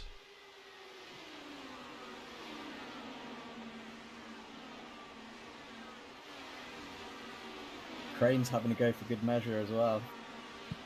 Well, Lyon is just not having a good start here. Yeah, you got to get that momentum built back up, and he's having to crock the throttle. There's Sudik on the inside. Try to get the camera there. Doesn't hold off against the mirror. Again, high side is the OP when it comes to the fence.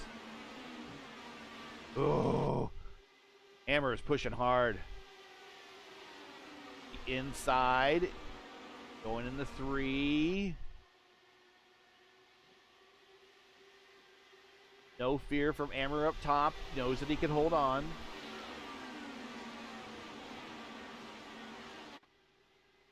Now he's to the clutches of Crane. Crane taking a look here at Sudik.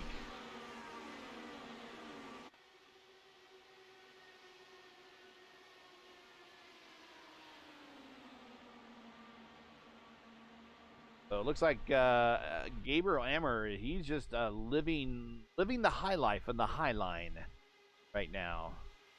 Like the only car that's doing that at the moment. Is a full lane and a half off the bottom.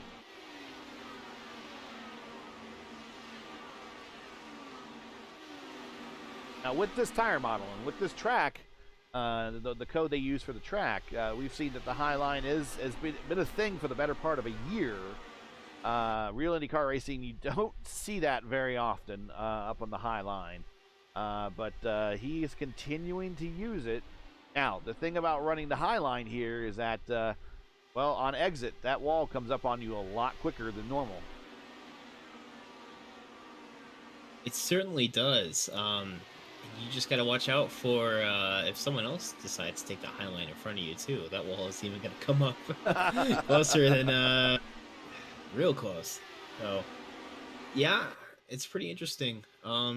I do wonder if we will ever get marbles generated and kind of get more of a dynamic track in iRacing to where you lose grip on the high line.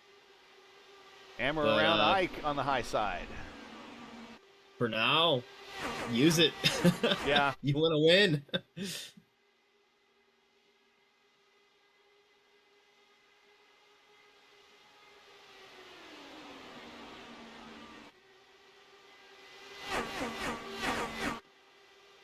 Coming to 100 laps completed here shortly. 50 to go. Still a long, long race. At least one more stop.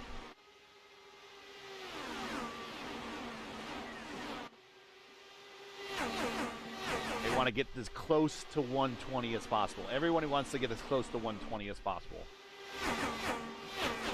Anything less than 120, and you might have to save fuel.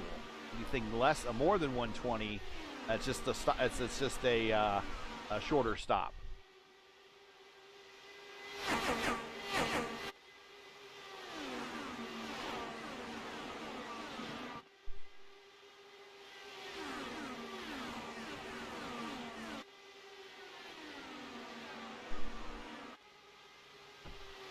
David making a move in a second there. He is not going to be able to pull it off. Oh, that was close. Good move, though. Got to take a shot. Got to find the limits of the car at this point in the race.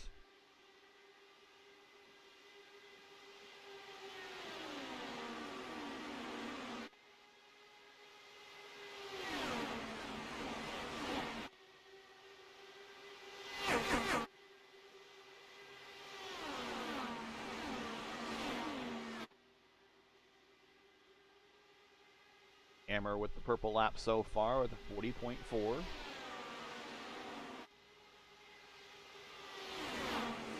Hammer opting for the low line that time because Graybill in front of him took the high line. Might be a good way to keep the car that's running the high line behind you so well at bay. Just go ahead and run the high line. It'll force him to have to make changes to go down a little bit lower than he wants to.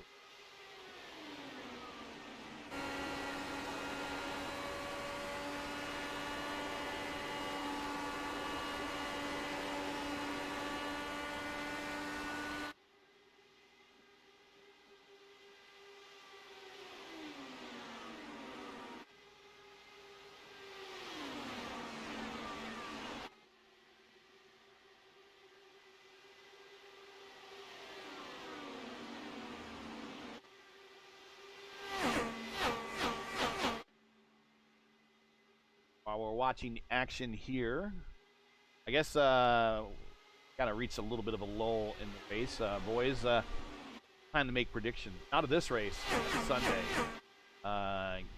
Give me a couple predictions for Sunday. Go ahead, Robert. Or for the Indy 500. Yes. I haven't been keeping up with it recently because I've been doing my exams. But is Grosjean doing the ovals this year? Yes. Then I'll put money on my man Grosjean. You know. That's probably not a bad bet. It's probably not a bad bet. All right, what do you think, Dakota? I'm thinking Monday morning or Sunday morning, Leclerc is gonna win Monaco. I'm gonna call it now. He finally breaks that Monaco curse he has. I think Newgarden wins on Sunday, and then I'm gonna top it off and say Tyler Reddick finally gets it done at the Coke 600. His first one. I'm gonna put money on that. And DraftKings can have my money right now. Yeah. What about you, Gary? What are your predictions? Well, it's interesting to say Newgarden. Newgarden's kind of in that window with Penske that he's going to be like one of the longest tenured Penske drivers without a 500 win yet. I think the longest and actually I was tracking this on a spreadsheet of my own and I forgot about it. I knew Paul Tracy was up there. I think Paul Tracy had 4 seasons and wasn't able to get anything done for the captain. I forgot about Ryan Briscoe. Ryan Briscoe, here's Will Lyon and Crane in the court shoot, swapping points of view at least. Briscoe, he did 5+ seasons with Penske and didn't get the Indy. I think that's where Newgarden is right now, about the 5th season. I think at some point Newgarden will win the race. It just statistically, Penske's going to win the race always. Just because of who they are, how good they are, everything. I don't think this is Penske year. I think this is year. As a Red Sox fan, I am definitely aware of curses, and I've heard about the Dixon curse. But the thing with Dixon is that he's always there running at the end. And in order to win, first you must finish, right? Finish first you must finish. He's always there running at the end, with a few, very, very few exceptions. I think it's time that the curse ends on him. I think Dix gets win number 2. He's more than earned it. He's been the dominant car the last 3 Indy 500s. For one reason or another, it's just something has prevented him from getting there. So I'm going to go pick Dix. But that's what my brain says. But my heart would love to see Ed Carpenter win because I know this whole city would melt down. Absolutely, Ed Carpenter or Connor Daly, one of those guys. Yeah. Oh, and I'm a fellow Noblesville grad with Connor Daly, so yeah, the whole town up here will melt down as well. But yeah, the Indiana boys are always favorited here. But that's who we're. Go ahead and chat. Go ahead and put who you think will win at Indy. We'd be curious to see your thoughts. Overall, I'm kind of really surprised at look at 3-4 wide going through the short chute there on the north end of the racetrack. And mainly that's because of OGG being slower traffic, but he is doing a good job at really staying out of everyone's way. Yeah, the history of Ganassi racing at the track, you would think that he has more than the 4 races that he does. I mean, he has the one with Montoya, he has 2 with Franchitti, and the 1 with Dixon. You would think that there's more in there. Not. But if you think about it, every single race that he has guys in, they're always at the front.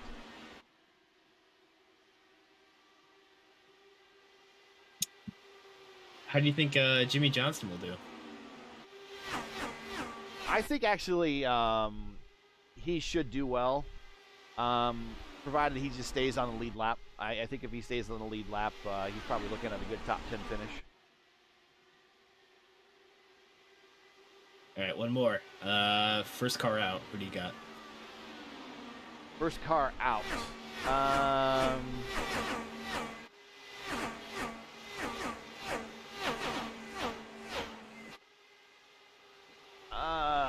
Stephen Wilson. It's mainly because I don't know how much track time they've gotten at all on the racetrack. Yeah, not being able to put in a qual time is he the first driver to make the Indy 500 without putting in a qual time?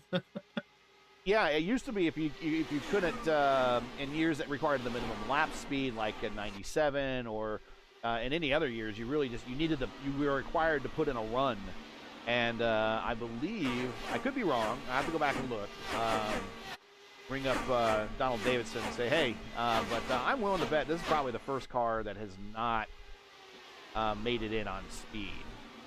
Because even in the days when they had alternates, and those alternates were based on their qualifying run. They just were the fastest 34th and 35th. I don't ever recall a car not making it in on speed at no time. A promoter's option, if you. Yeah, there certainly is the biggest chance of a technical issue for a mechanical issue for Stefan there. So, yeah. And Malukas, he crashed earlier today, so we'll see if the team is able to rebuild the car.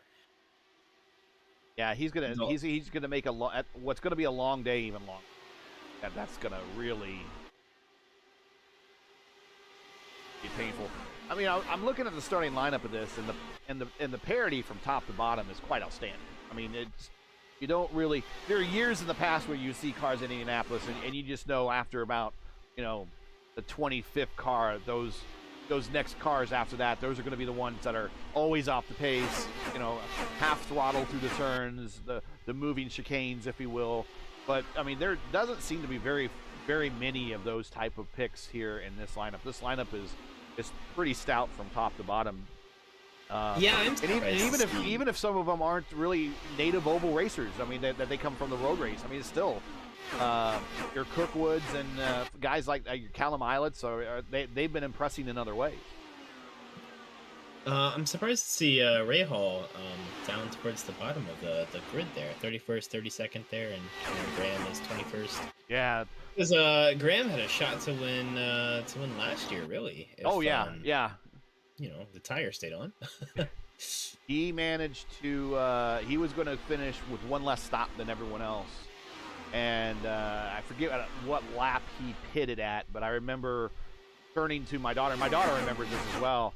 I said he only has one more stop after this, and everyone else has two as he left, and then of course that's when the wheel came off and he smacked the wall in two.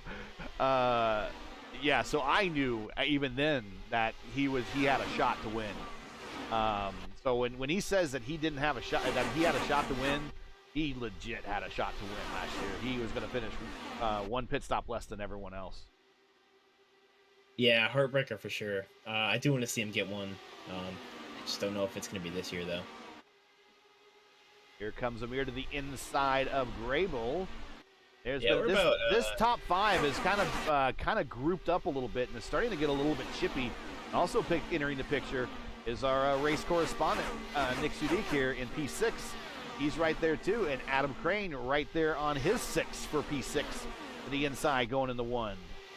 Yeah, we're about 7-8 laps from the pit window opening up here, so. Oh! The final.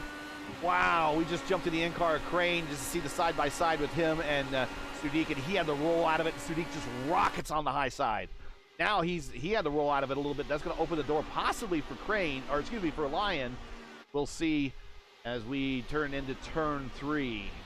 Wow, that was wait till you see that on the replay, guys. That was just he rockets on the outside. Amazing.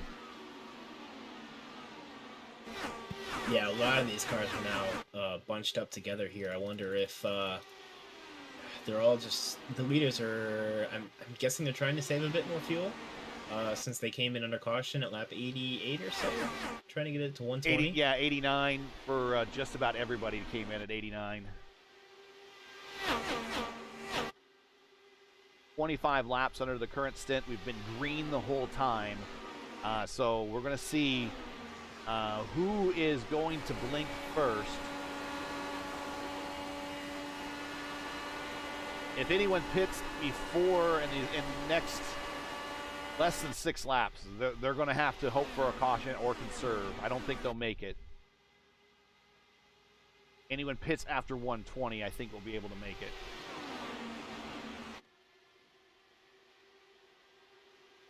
Cesar Manzano now at the purple lap with a 40.413. He's currently back in P50.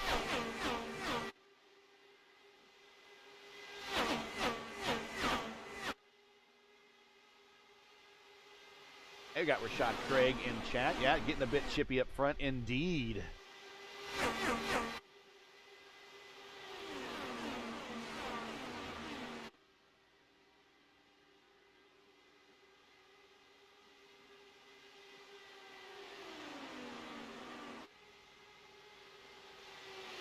That time by Will Height 219.8, Orman 220 flat, Radio 220 flat, Ammer 220.7.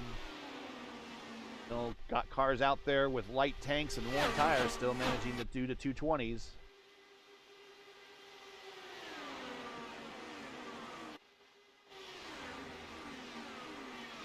On ball with a pass back there for 9th and 10th.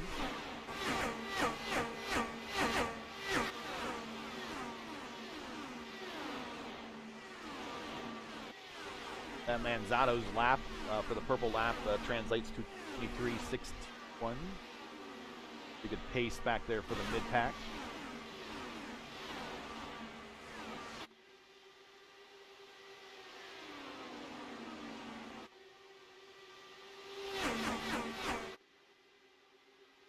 Here comes Nick Sudik. Look at the inside of Andreas Ike down the backstretch going into 3. Will Lyon on Adam Crane as well. Low line's not the place to be, though. Yeah, see how loose he got. Yeah, I don't know. I think Crane might be able to hold it on the outside.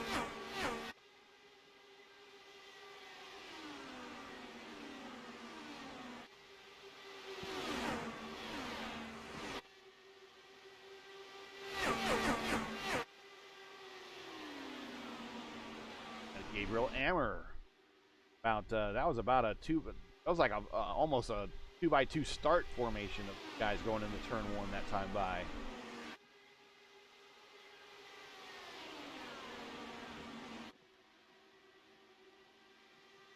Lap 119. Make that turn down pit road.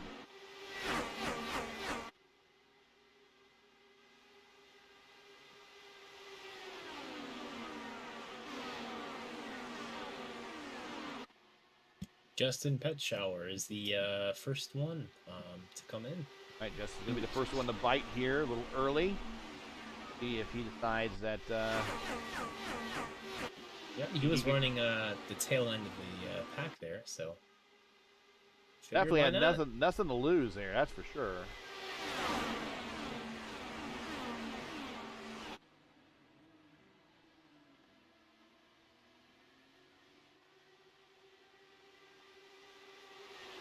Nick Sudik coming to pit road.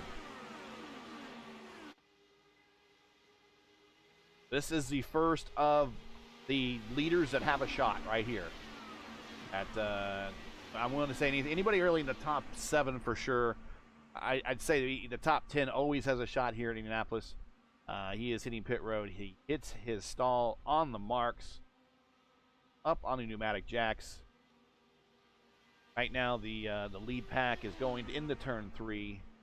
He is down and away. Now going through short chute into turn 4. Just giving the distance there a little bit. Jesper coming in. Oh, lots of cars coming in. Oh, there's almost contact between teammates. I don't think Will Height slowed down enough in time.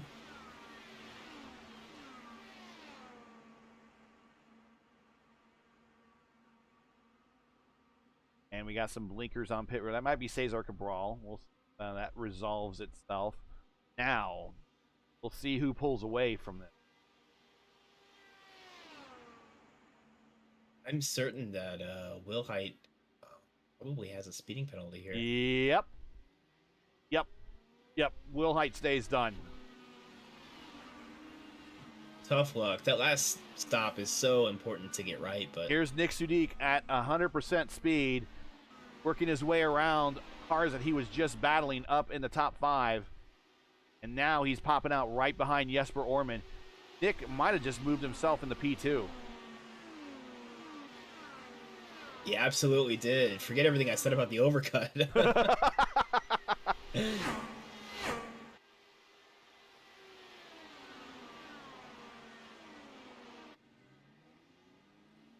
Way around OGT. Is not out of the. I don't think he's out of the draft window or the draft envelope of the car in front of him. So I think he might be able to run this down if he has patience. Now, Wilhite has come back out right in front of the leaders. So even though he's a lap car right now, he can still help Jesper out. Well, looks like possibly Chris Wilhite going to play the Allenser Jr. role in the 83 500. Not quite exactly, but help out your, well, dad in this case, or that case, but in this case, your teammate. There is no rule against that. I mean, there is no rule against that. If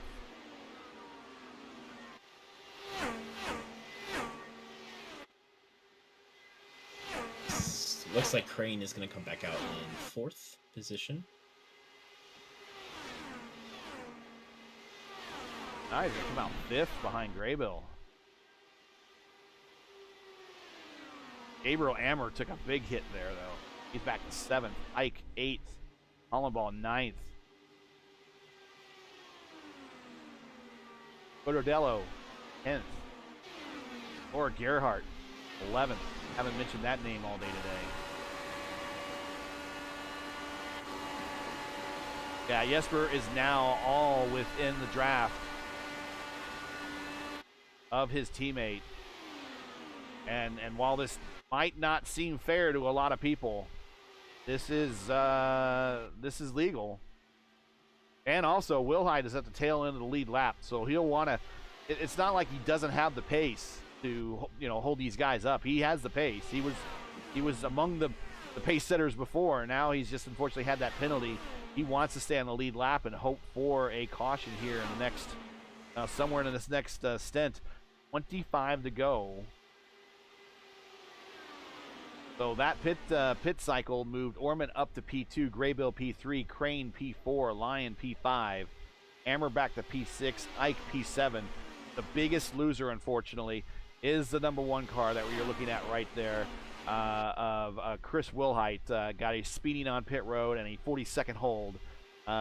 He is just clinging on to the tail end of the lead lap. We've seen this a couple times already today, and that car has managed to keep pace. But at some point, let's let the leaders try to decide this on their own, or he might just sit there and be defense for his teammate. We'll see.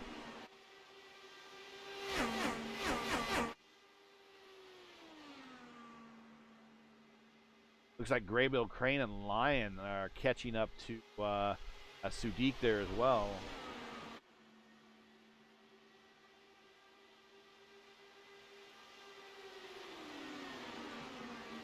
I could Ammer in a battle there. Do the short shoot.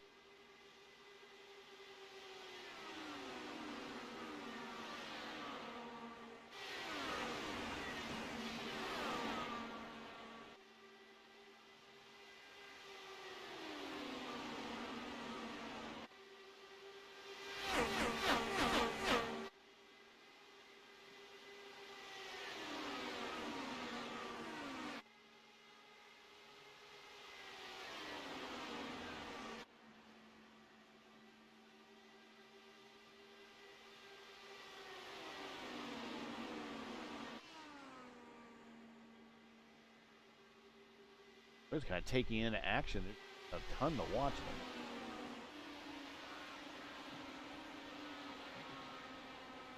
Hard racing everywhere you look. Here comes David Graybill. Got a big run on Nick Sudik. Almost got in the back end of him. That's gonna. I guess that's gonna open the door for Adam Crane. Adam Crane decides to just hold station. No. Oh, Goes low and dives move. deep Crane. Oh, we're gonna go. Oh, is he gonna make it work? No, there's contact. Oh, no. Oh no! Oh, it's... And that is a caution right there. You saw it coming. You saw it coming. Oh goodness, goodness, goodness. We are under caution, and let's get back on. Take a look at some of these replays. I doubt anyone's going to stop here, so I'm sure we don't have to watch replays here. But this is a championship implications, as they like to say. We'll check out this battle again. Pick it back up. And actually, we might jump to Graybill's car. That might give a better idea, because Graybill is on the outside here. So let's pick this back up going into turn 3.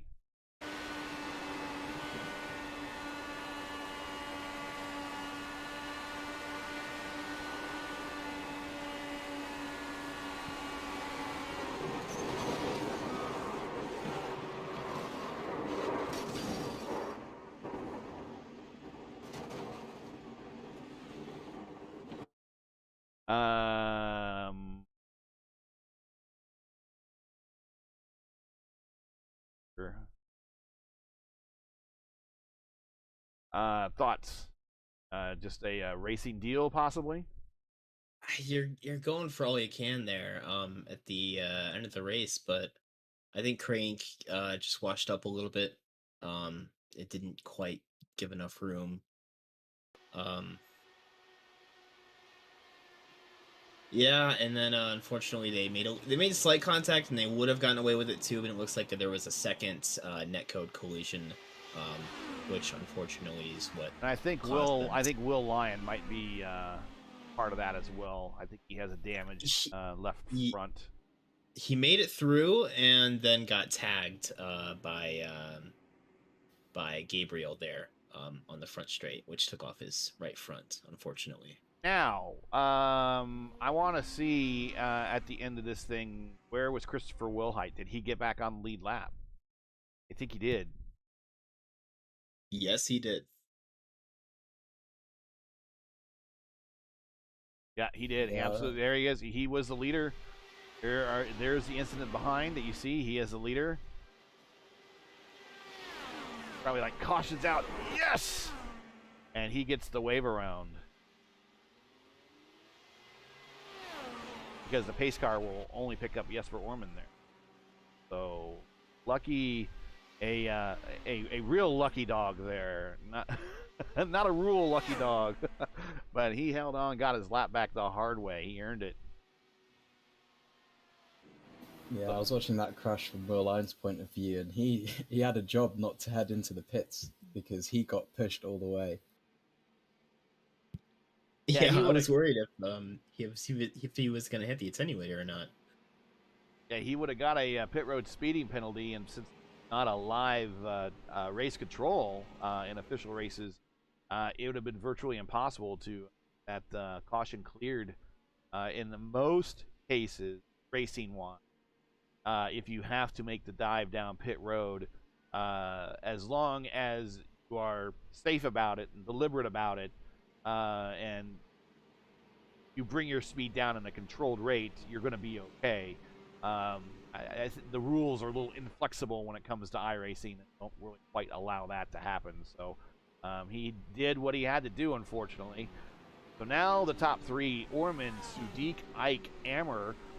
Well, we got Vincenzo's Gordello, and he's up in P5, and he was actually, if you remember back in that incident with OGG, I believe he instigated that.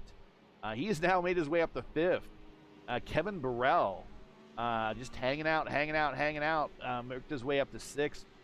Laura Gerhardt worked their way up to 7th. Cesar Cabral, our man, he worked his way up to 8th. Cesar Manzano, he's worked his way up to 9th. And Matthias Kraus, very quietly, has worked his way up to 10th. So the cars that we're going to watch here, who pitted on lap 30 and beyond, Hollenball, Wilhite, Houston, Hetschauer, Lyons, I think, still in pit road. But Matt Houston, after all this, has worked his way up to 13th, guys. Yeah, it was an incredible shift from him. I thought his race was kind of over when he started getting lapped. Ready to go green.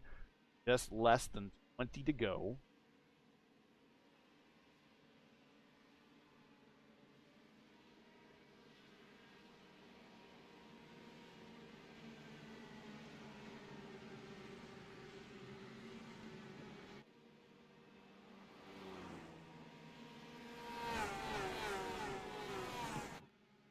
Here we go, getting ready to go green, possibly for the last time here.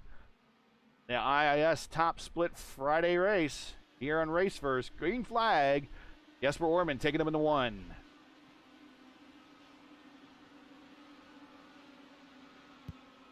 Cleanest restart I think we've seen so far.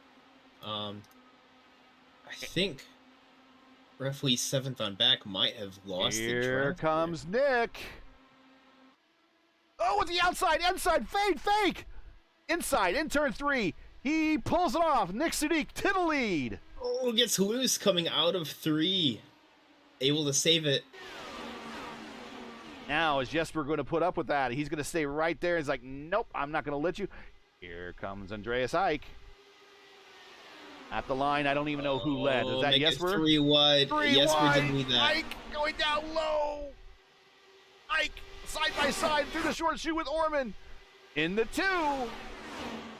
Orman on the outside pulls off the pass. They're 3 wide behind. Here comes Nick. Inside's going to go 2 deep. Going to send it full send in the 3. Playtime's over, boys. Side by side in the 4.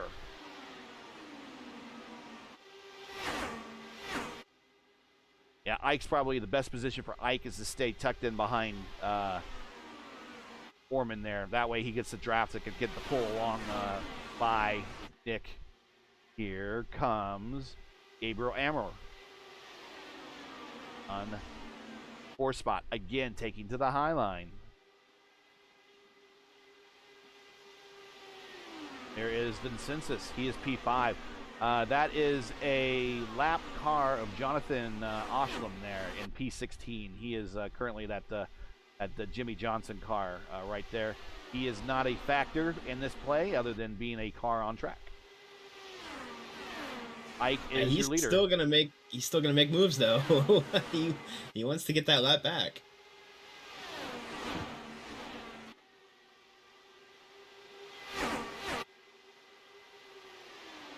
At his point where he's at, I would say it's almost a futile effort.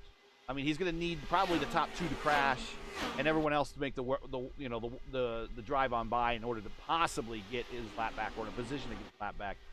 At this point, I think it's just me. You're interfering with the lead. He's worked his way. It's one of those things like when do you have to let him go? I mean, he's now got three cars in front of him. I mean, I guess that's okay, but if there's like 4 or more cars, I would say you're probably interfering. You guys make the call. There's no chance of getting a wave around in this situation because no one's gonna pit. It's Indy though. You never want to give up. But even then, even if he does get that position back and a caution comes out, he's still gonna almost washes up into Nick there. Yep, I saw that too. Yeah, you guys didn't see it, but it was happening way behind. It was Vinicius Gottardello who kind of allowed him to come through on him and Gabriel. But I'd say at this point, it's probably not worth it because even if a caution comes out, I don't know.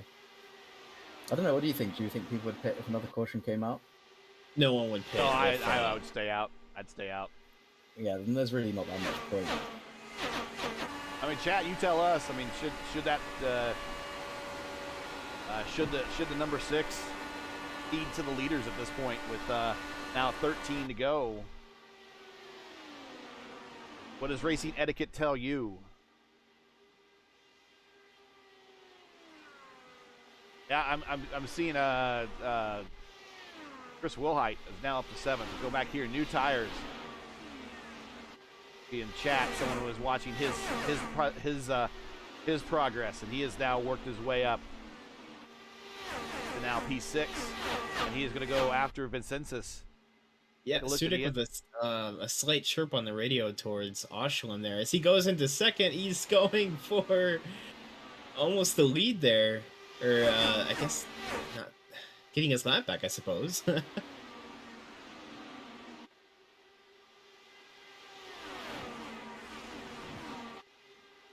Yeah, but it's just pointless, because what's he going to do from there? He gets ahead and then he can't pull away.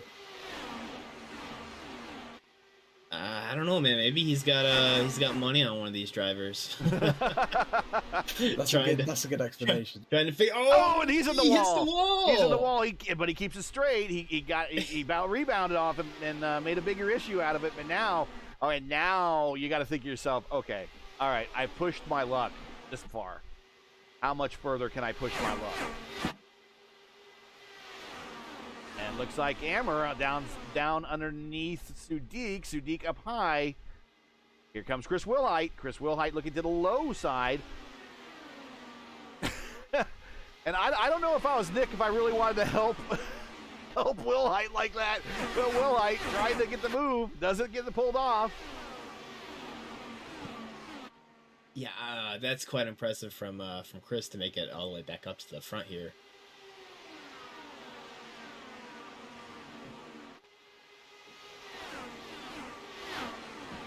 Even better if he can make this one stick. Oh, there we go. He does. Slots into P4.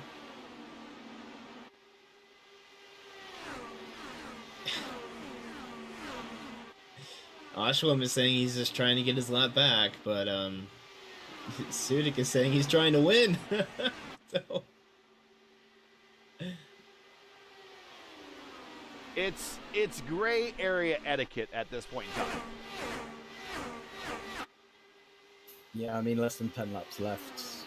What's getting his lap back going to do at this point, really? Wilhite on the inside of Ammer.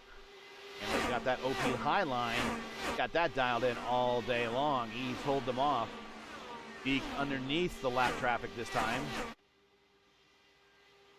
So able to pull that off. Tuck back in. Beak this time taking a look up high.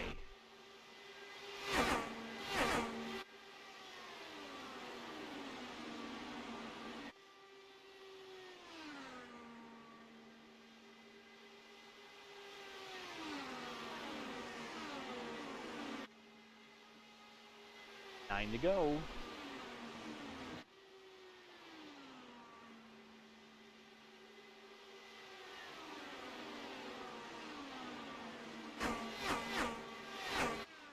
Kind of not helping things here is also the lap traffic pitted like 3 laps later. His tires are just slightly better, marginally better. There it is, into the wall, and that might have also put Sudik into the wall, but that is DUN for the lap traffic of Jonathan Oshland. And I think Sudik might have also hit the wall. We'll see. Sudik's hanging on. Here comes Chris Wilhite. I think Nick just got away with it with light enough contact.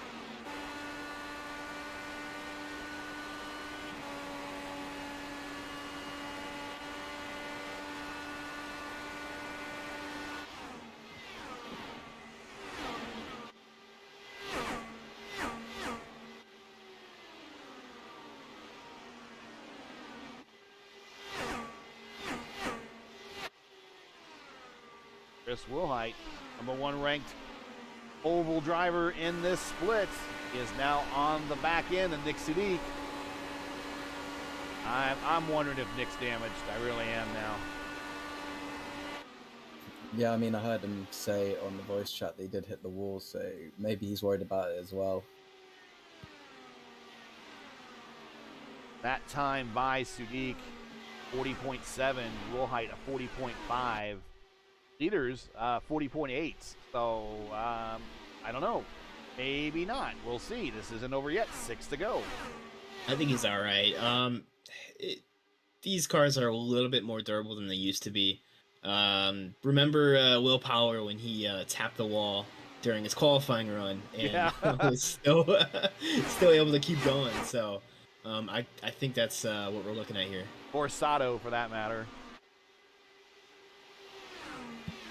Feel straight, go. You know?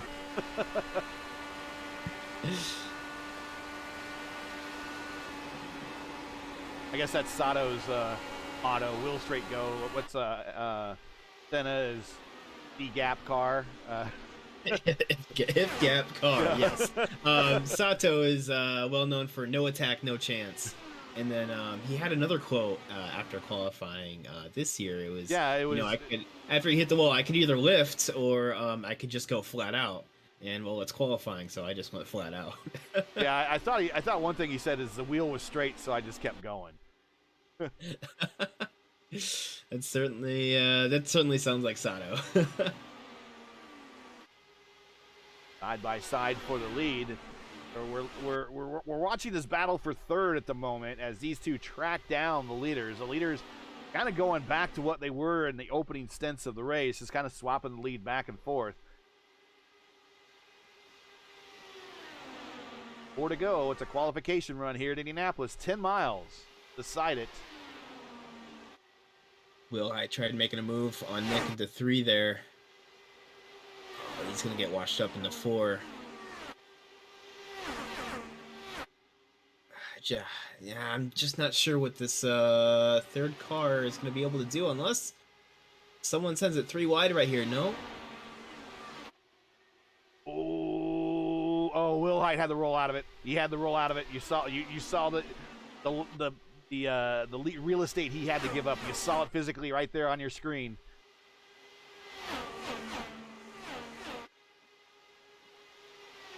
Dudique's right there. He just needs a place to go. Might not be damaged. Ready to go 2 by 2 for first, second, third, and fourth. And we are there right now. Side by side off of 3. Dudique and Will Height. Oh, Will Height's going to get the toe here from his teammate. Yep. That is a team order thing. Help me out here, buddy.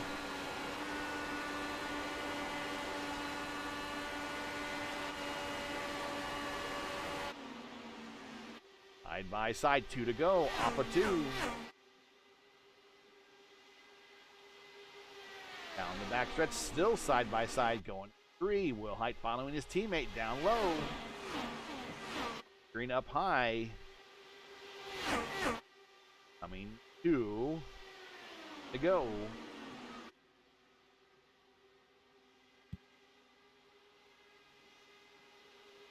See what happens here. Chris is going to be able to get a run.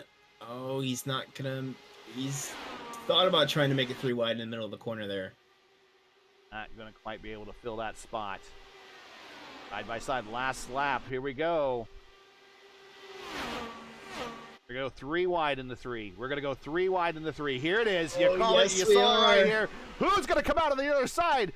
It's IAR versus Team Talent coming through 3. Down low, Orman in the middle. Ike outside. Will Height coming to the checkered flag. Turn 4, still 3 wide. It's like the opening lap of the 500 for real. Into single file. Here comes Jesper Orman trying to bring it down low. Here comes Ike to the outside. Here comes Will Height up high. And I think Will Height got him at the line. Let's see. Photo finish that. Jeez. Jesper! I'm seeing Orman, Ike, and Will Height. Oh my gosh, I've never seen that close of a 3 wide finish at Indy before. I thought Will Height might have had because he had that run off the top, but it wasn't enough. We need to go back and take a look at this, and we're going to have an exhausted set of drivers in the interview room here. But let's take a look at this. Get a better...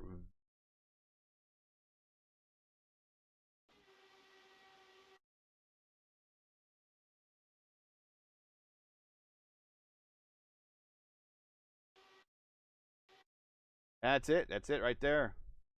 And boy, it's really tough to tell the difference between Will Height and Ike. But Jesper clearly ahead by, I would say, a width of a winglet. The wing side plate. of his car over the start-finish line. So we might leave this up on the screen here momentarily and go ahead and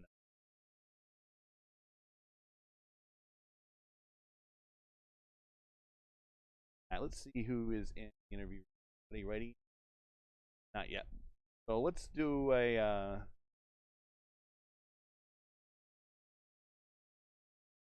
the race results. See if we have anyone. Jesper Orman is your winner. He beat Andreas Eich by 0.011 of a second. So 11 hundredths, a tenth hundredth, 11 hundredths of a second that he managed to. Will Height finished third at 0.013. So he was 0.002 away from second place. That's how close that one was. Nick Sudik, I don't think Nick has anything to necessarily be upset about. I can see how he's not going to be very happy with that lap traffic, but Nick Sudik finishes fourth, less than a second off the leader, 0.38. A great race for him, 9 spots gained from his start. Vincenzus, P5, Gabriel Ammer was up there all day long. I just a little bad luck there on some of his passes. Cesar Cabral, man, our man Cesar Cabral, once again, impressive 16 spots gained in his effort today, up to a P7. Kevin Burrell, P8, Cesar Manzato, P9, and Matt Hollenbaugh, 10. For top 15, Matthias Kraus, Laura Gerhardt, Will Lyon, Justin Petschauer, and hey, Matt Houston gets himself a top 15. One on the next page is Oshlam, 16th, Crane, 17th, Graybill, 18th, OGG, 19th, Stefano, 20th, and the remainder of our field here, Matsuda, Varela, Kovatsky, and Principal Dan round out the 24-car field here. And I see people in the interview room, so let's go ahead and pull in Chris Wilhite and get his thoughts on this 3-wide finish at the end. Hey, Chris, literally a blink of an eye, and it could have gone another way. Congratulations on the P3. I'm sure you've seen the results by now, almost a P2, but after everything and having to recover from the speeding on pit road, I guess you can't be too disappointed, can you? Oh, boys, what a finish. That was so much fun. That was just a blast. Yeah, so with the speeding, I just lost track of what lap we were on, like, honestly. And then Jesper said, pitting in, and it caught me too late. So I got on the brakes too late. I'm just glad I didn't kill anybody there. And I was shocked that we could run up through the field like that. I mean, you guys, I imagine you guys saw it was just real tough to pass all day. So just had a great car underneath us to work our way back up there. And then I knew with Jesper and Andreas racing side by side, at some point I was going to get a massive run. So yeah, we were 3 wide almost that entire last lap. That's crazy. Yeah, that was pretty awesome. Guys, have any questions for him? Yeah, after your pit speeding penalty, what were you thinking there? Did you think you had any chance to be, let alone in the top 5 at all, even have a chance for the win? There was no way I thought we would get back to the top 5. Obviously, we were praying for a caution, and I was kind of helping Jesper out there because he still had to save a lap of fuel. So he was just riding behind me, saving a little bit, and then we knew if the caution came out, that would help me get back on the lead lap. But I thought even if we got back on, maybe we'd gain 2-3 spots. I had no dream of driving through the field like that. That was crazy. Well, it was quite fun to watch. Good job. Definitely fun to watch, and no surprise. I mean, you got your own ability. I'm sure a great IAR setup under that car, and then of course fresh tires makes everyone feel like a little Superman.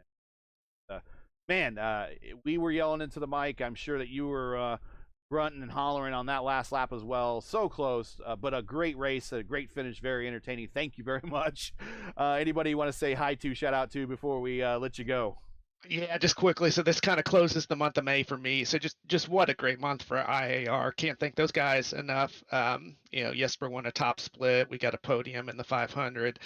We won the IndyCar iRacing Series Wednesday night. We won that split, and then finish off with podium. Just great shout out to IAR, Jesper, Thomas, AJ, all those guys. And then shout out to Hightside Motorsports. I'm doing the double, so I'm running the 600 tonight. So wish me luck there. We'll be top split Coke 600 tonight. So I'm going to rest up here a little bit and head for that. So thank you guys for everything you do. I'll be watching it back this weekend.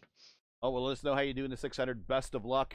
And, yeah, do your best in impersonation there of Robbie and Tony and John. But this time, maybe get the dub out of it for us.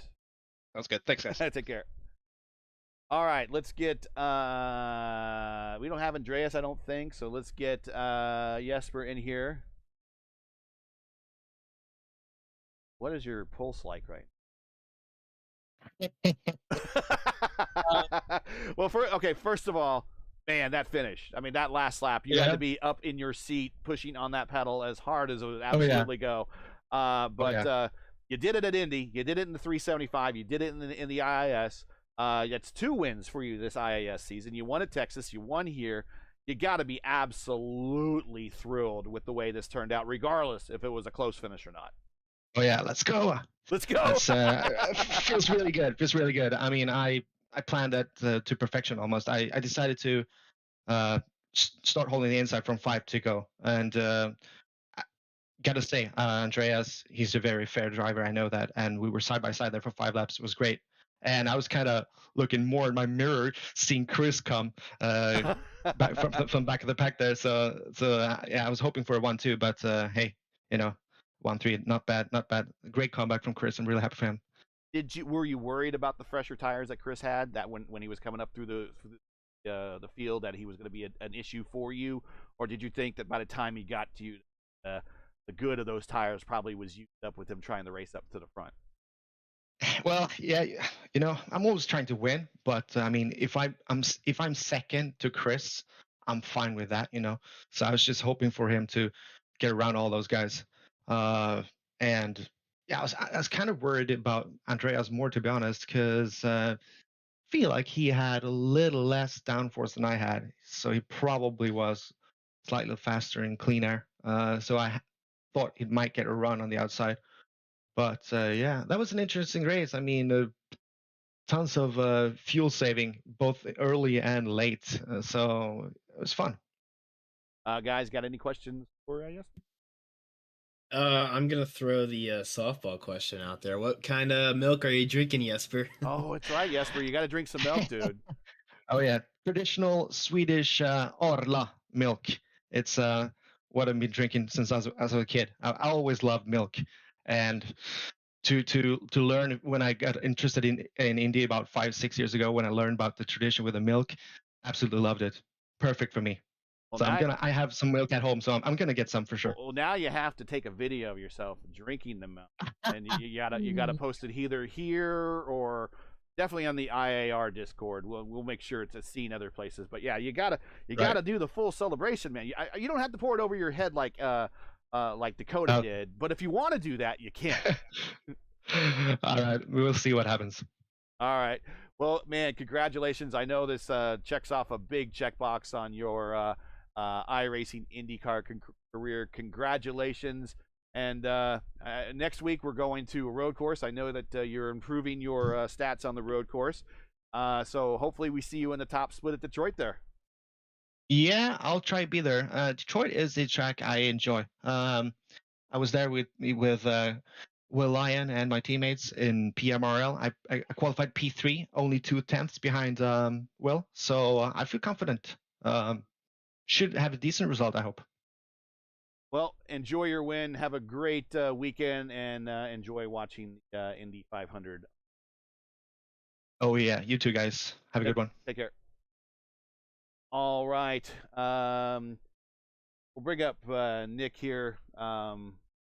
We finished 4th, but one of the guys normally on the broadcast. On up. Hey, Nick, we'll bring you on up just to close the show here. Did you have some damage there at the end? Yes. Yeah. Very much. I lost probably like 10% of my downforce. Wow. I had to turn up my weight jacker to like. So normally I was neutral towards the end of the run. I was like +3 or +4, even +5. You were and faster, I was just 4-wheel drifting it. You were faster than the guys on that last lap. I mean, they were 41 twos, 41 flats, and you were 48. So, yeah, I think a lot of that had to do with them racing each other, but it didn't look like that you were too far off the pace. We'll just go ahead and discuss the elephant in the room real quickly, because I'm getting the constant look and cue from my wife that I gotta get going. I have a daughter that's graduating West High School tonight. I gotta run to go to a commencement here. But oh yay! Yeah, for sure. Half my parenting experience, my parenting career is almost over. So we got her through high school. But on your part, the elephant in the room, the lap traffic. I know the lap traffic is trying to get their lap back. I know that. We all know that. We all discussed that. But with that many cars in contention for the win, that close to the finish, and the likelihood of him getting his lap back and making it all the way back around being very slim unless there was a caution. What's going on there? What do you think etiquette should call for? He has every right, and we even talked about in PMs. He had pace. He had every right to fight for that. However, I was faster in traffic than him. I don't think he realized that, and had he followed me back up to the front, I could have dragged him to potentially get his own lap back, and we were losing time. So legally, there's nothing wrong with what he was doing, but in terms of just frustration, I mean, Adam was involved in that unfortunate incident, like right behind me. He got the dirty air, they touched or net code or something, and then it was. But Adam stayed off the track. Even OGG stayed off the track. I'm not saying that he had to pull over, but there were other lapped cars even sooner that gave way about 10, 15 laps before that last caution stacked everybody up. So it's fine. I don't hold any grudges. You know me, I did get a little frustrated in the moment. After the race, I even was like, my brother in Christ, I could have brought you up, but listen, it's racing and there's no lucky dog and you're fighting. And if there was a caution, he could have came around and, probably picked off a couple cars. So it's fine. It's cool. It's just racing, and a P4 off of starting mid pack, I'll gladly take it, especially in an open setup race like this. Yeah. And I haven't touched a sim since the 500, so I was dead cold coming in. So yeah, I'll let you guys wrap it up. All right. Thank you again. Yeah, thank you again, everybody. No problem. Stick around. Feel free. We're just going to call it out here. Final quick thoughts. Robert, you first. Yeah, no, it was an awesome race. Amazing finish. I mean, that's really the takeaway, I think, for everyone from this. It was great. It was really fun to watch. Coda? Yeah, that was a good show, and I don't think you'll see a better finish on any broadcast, honestly. Yeah, what a show. What a good show. All right, well, that's going to do it here. I'm getting the cue from my other director, household director here. It's time to go. It's time to go. So that's it for today. Once again, your podium from Indianapolis. Actually, everybody could have been on the top step. It was that close. Jesper Orman gets the win. Andreas Height P2. Chris Wilhite drives himself back nearly a lap down to P3.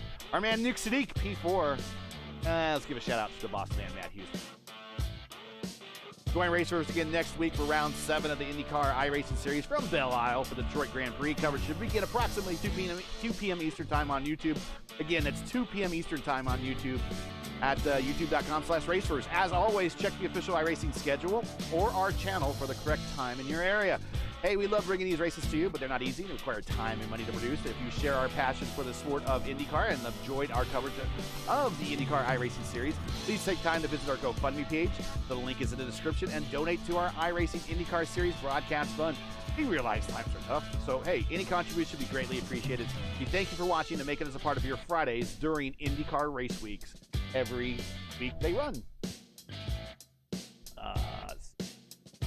That's what we want. Right there. Please donate. So now, as you know, the YouTube algorithm game is not easy, so please help support Race First with the weekly grind. Leave a comment below. Let us know what you thought tonight's race. And if you enjoyed tonight's coverage, support us by smashing a like in the video. And hey, guys, with a finish like that, that deserves a like. So definitely give us a like. If you're new, click subscribe, and while at it, hit the bell for weekly reminders so you don't miss out on more of Race vs. iRacing programming, including Monday's coverage of the Indy Fix Top Split, and coming soon, the Formula Indy Series and the Revolution Indy League, which will both return later this summer. Keep your browsers set here for the most in-depth IndyCar knowledge on all of iRacing. Race First, we know what Indy means. So for business inquiries to learn more about Race First and what we do, visit racefirst.com or follow us on Twitter. All of our Twitter handles are right there at the bottom of the screen. Use those now. So, for Dakota DeMade, Robert Sadler, hey, Nick Sudik, everyone at Race First, I'm Gary saying, thanks for watching. And to all our men and women serving in the military and as first responders, especially on this upcoming Memorial Day weekend. Godspeed, God bless, and come home safe. Thanks again, everyone. Catch us next at Detroit for the next race of the IndyCar iRacing Series. Enjoy your Memorial Day weekend. Have fun watching the 500, and good night.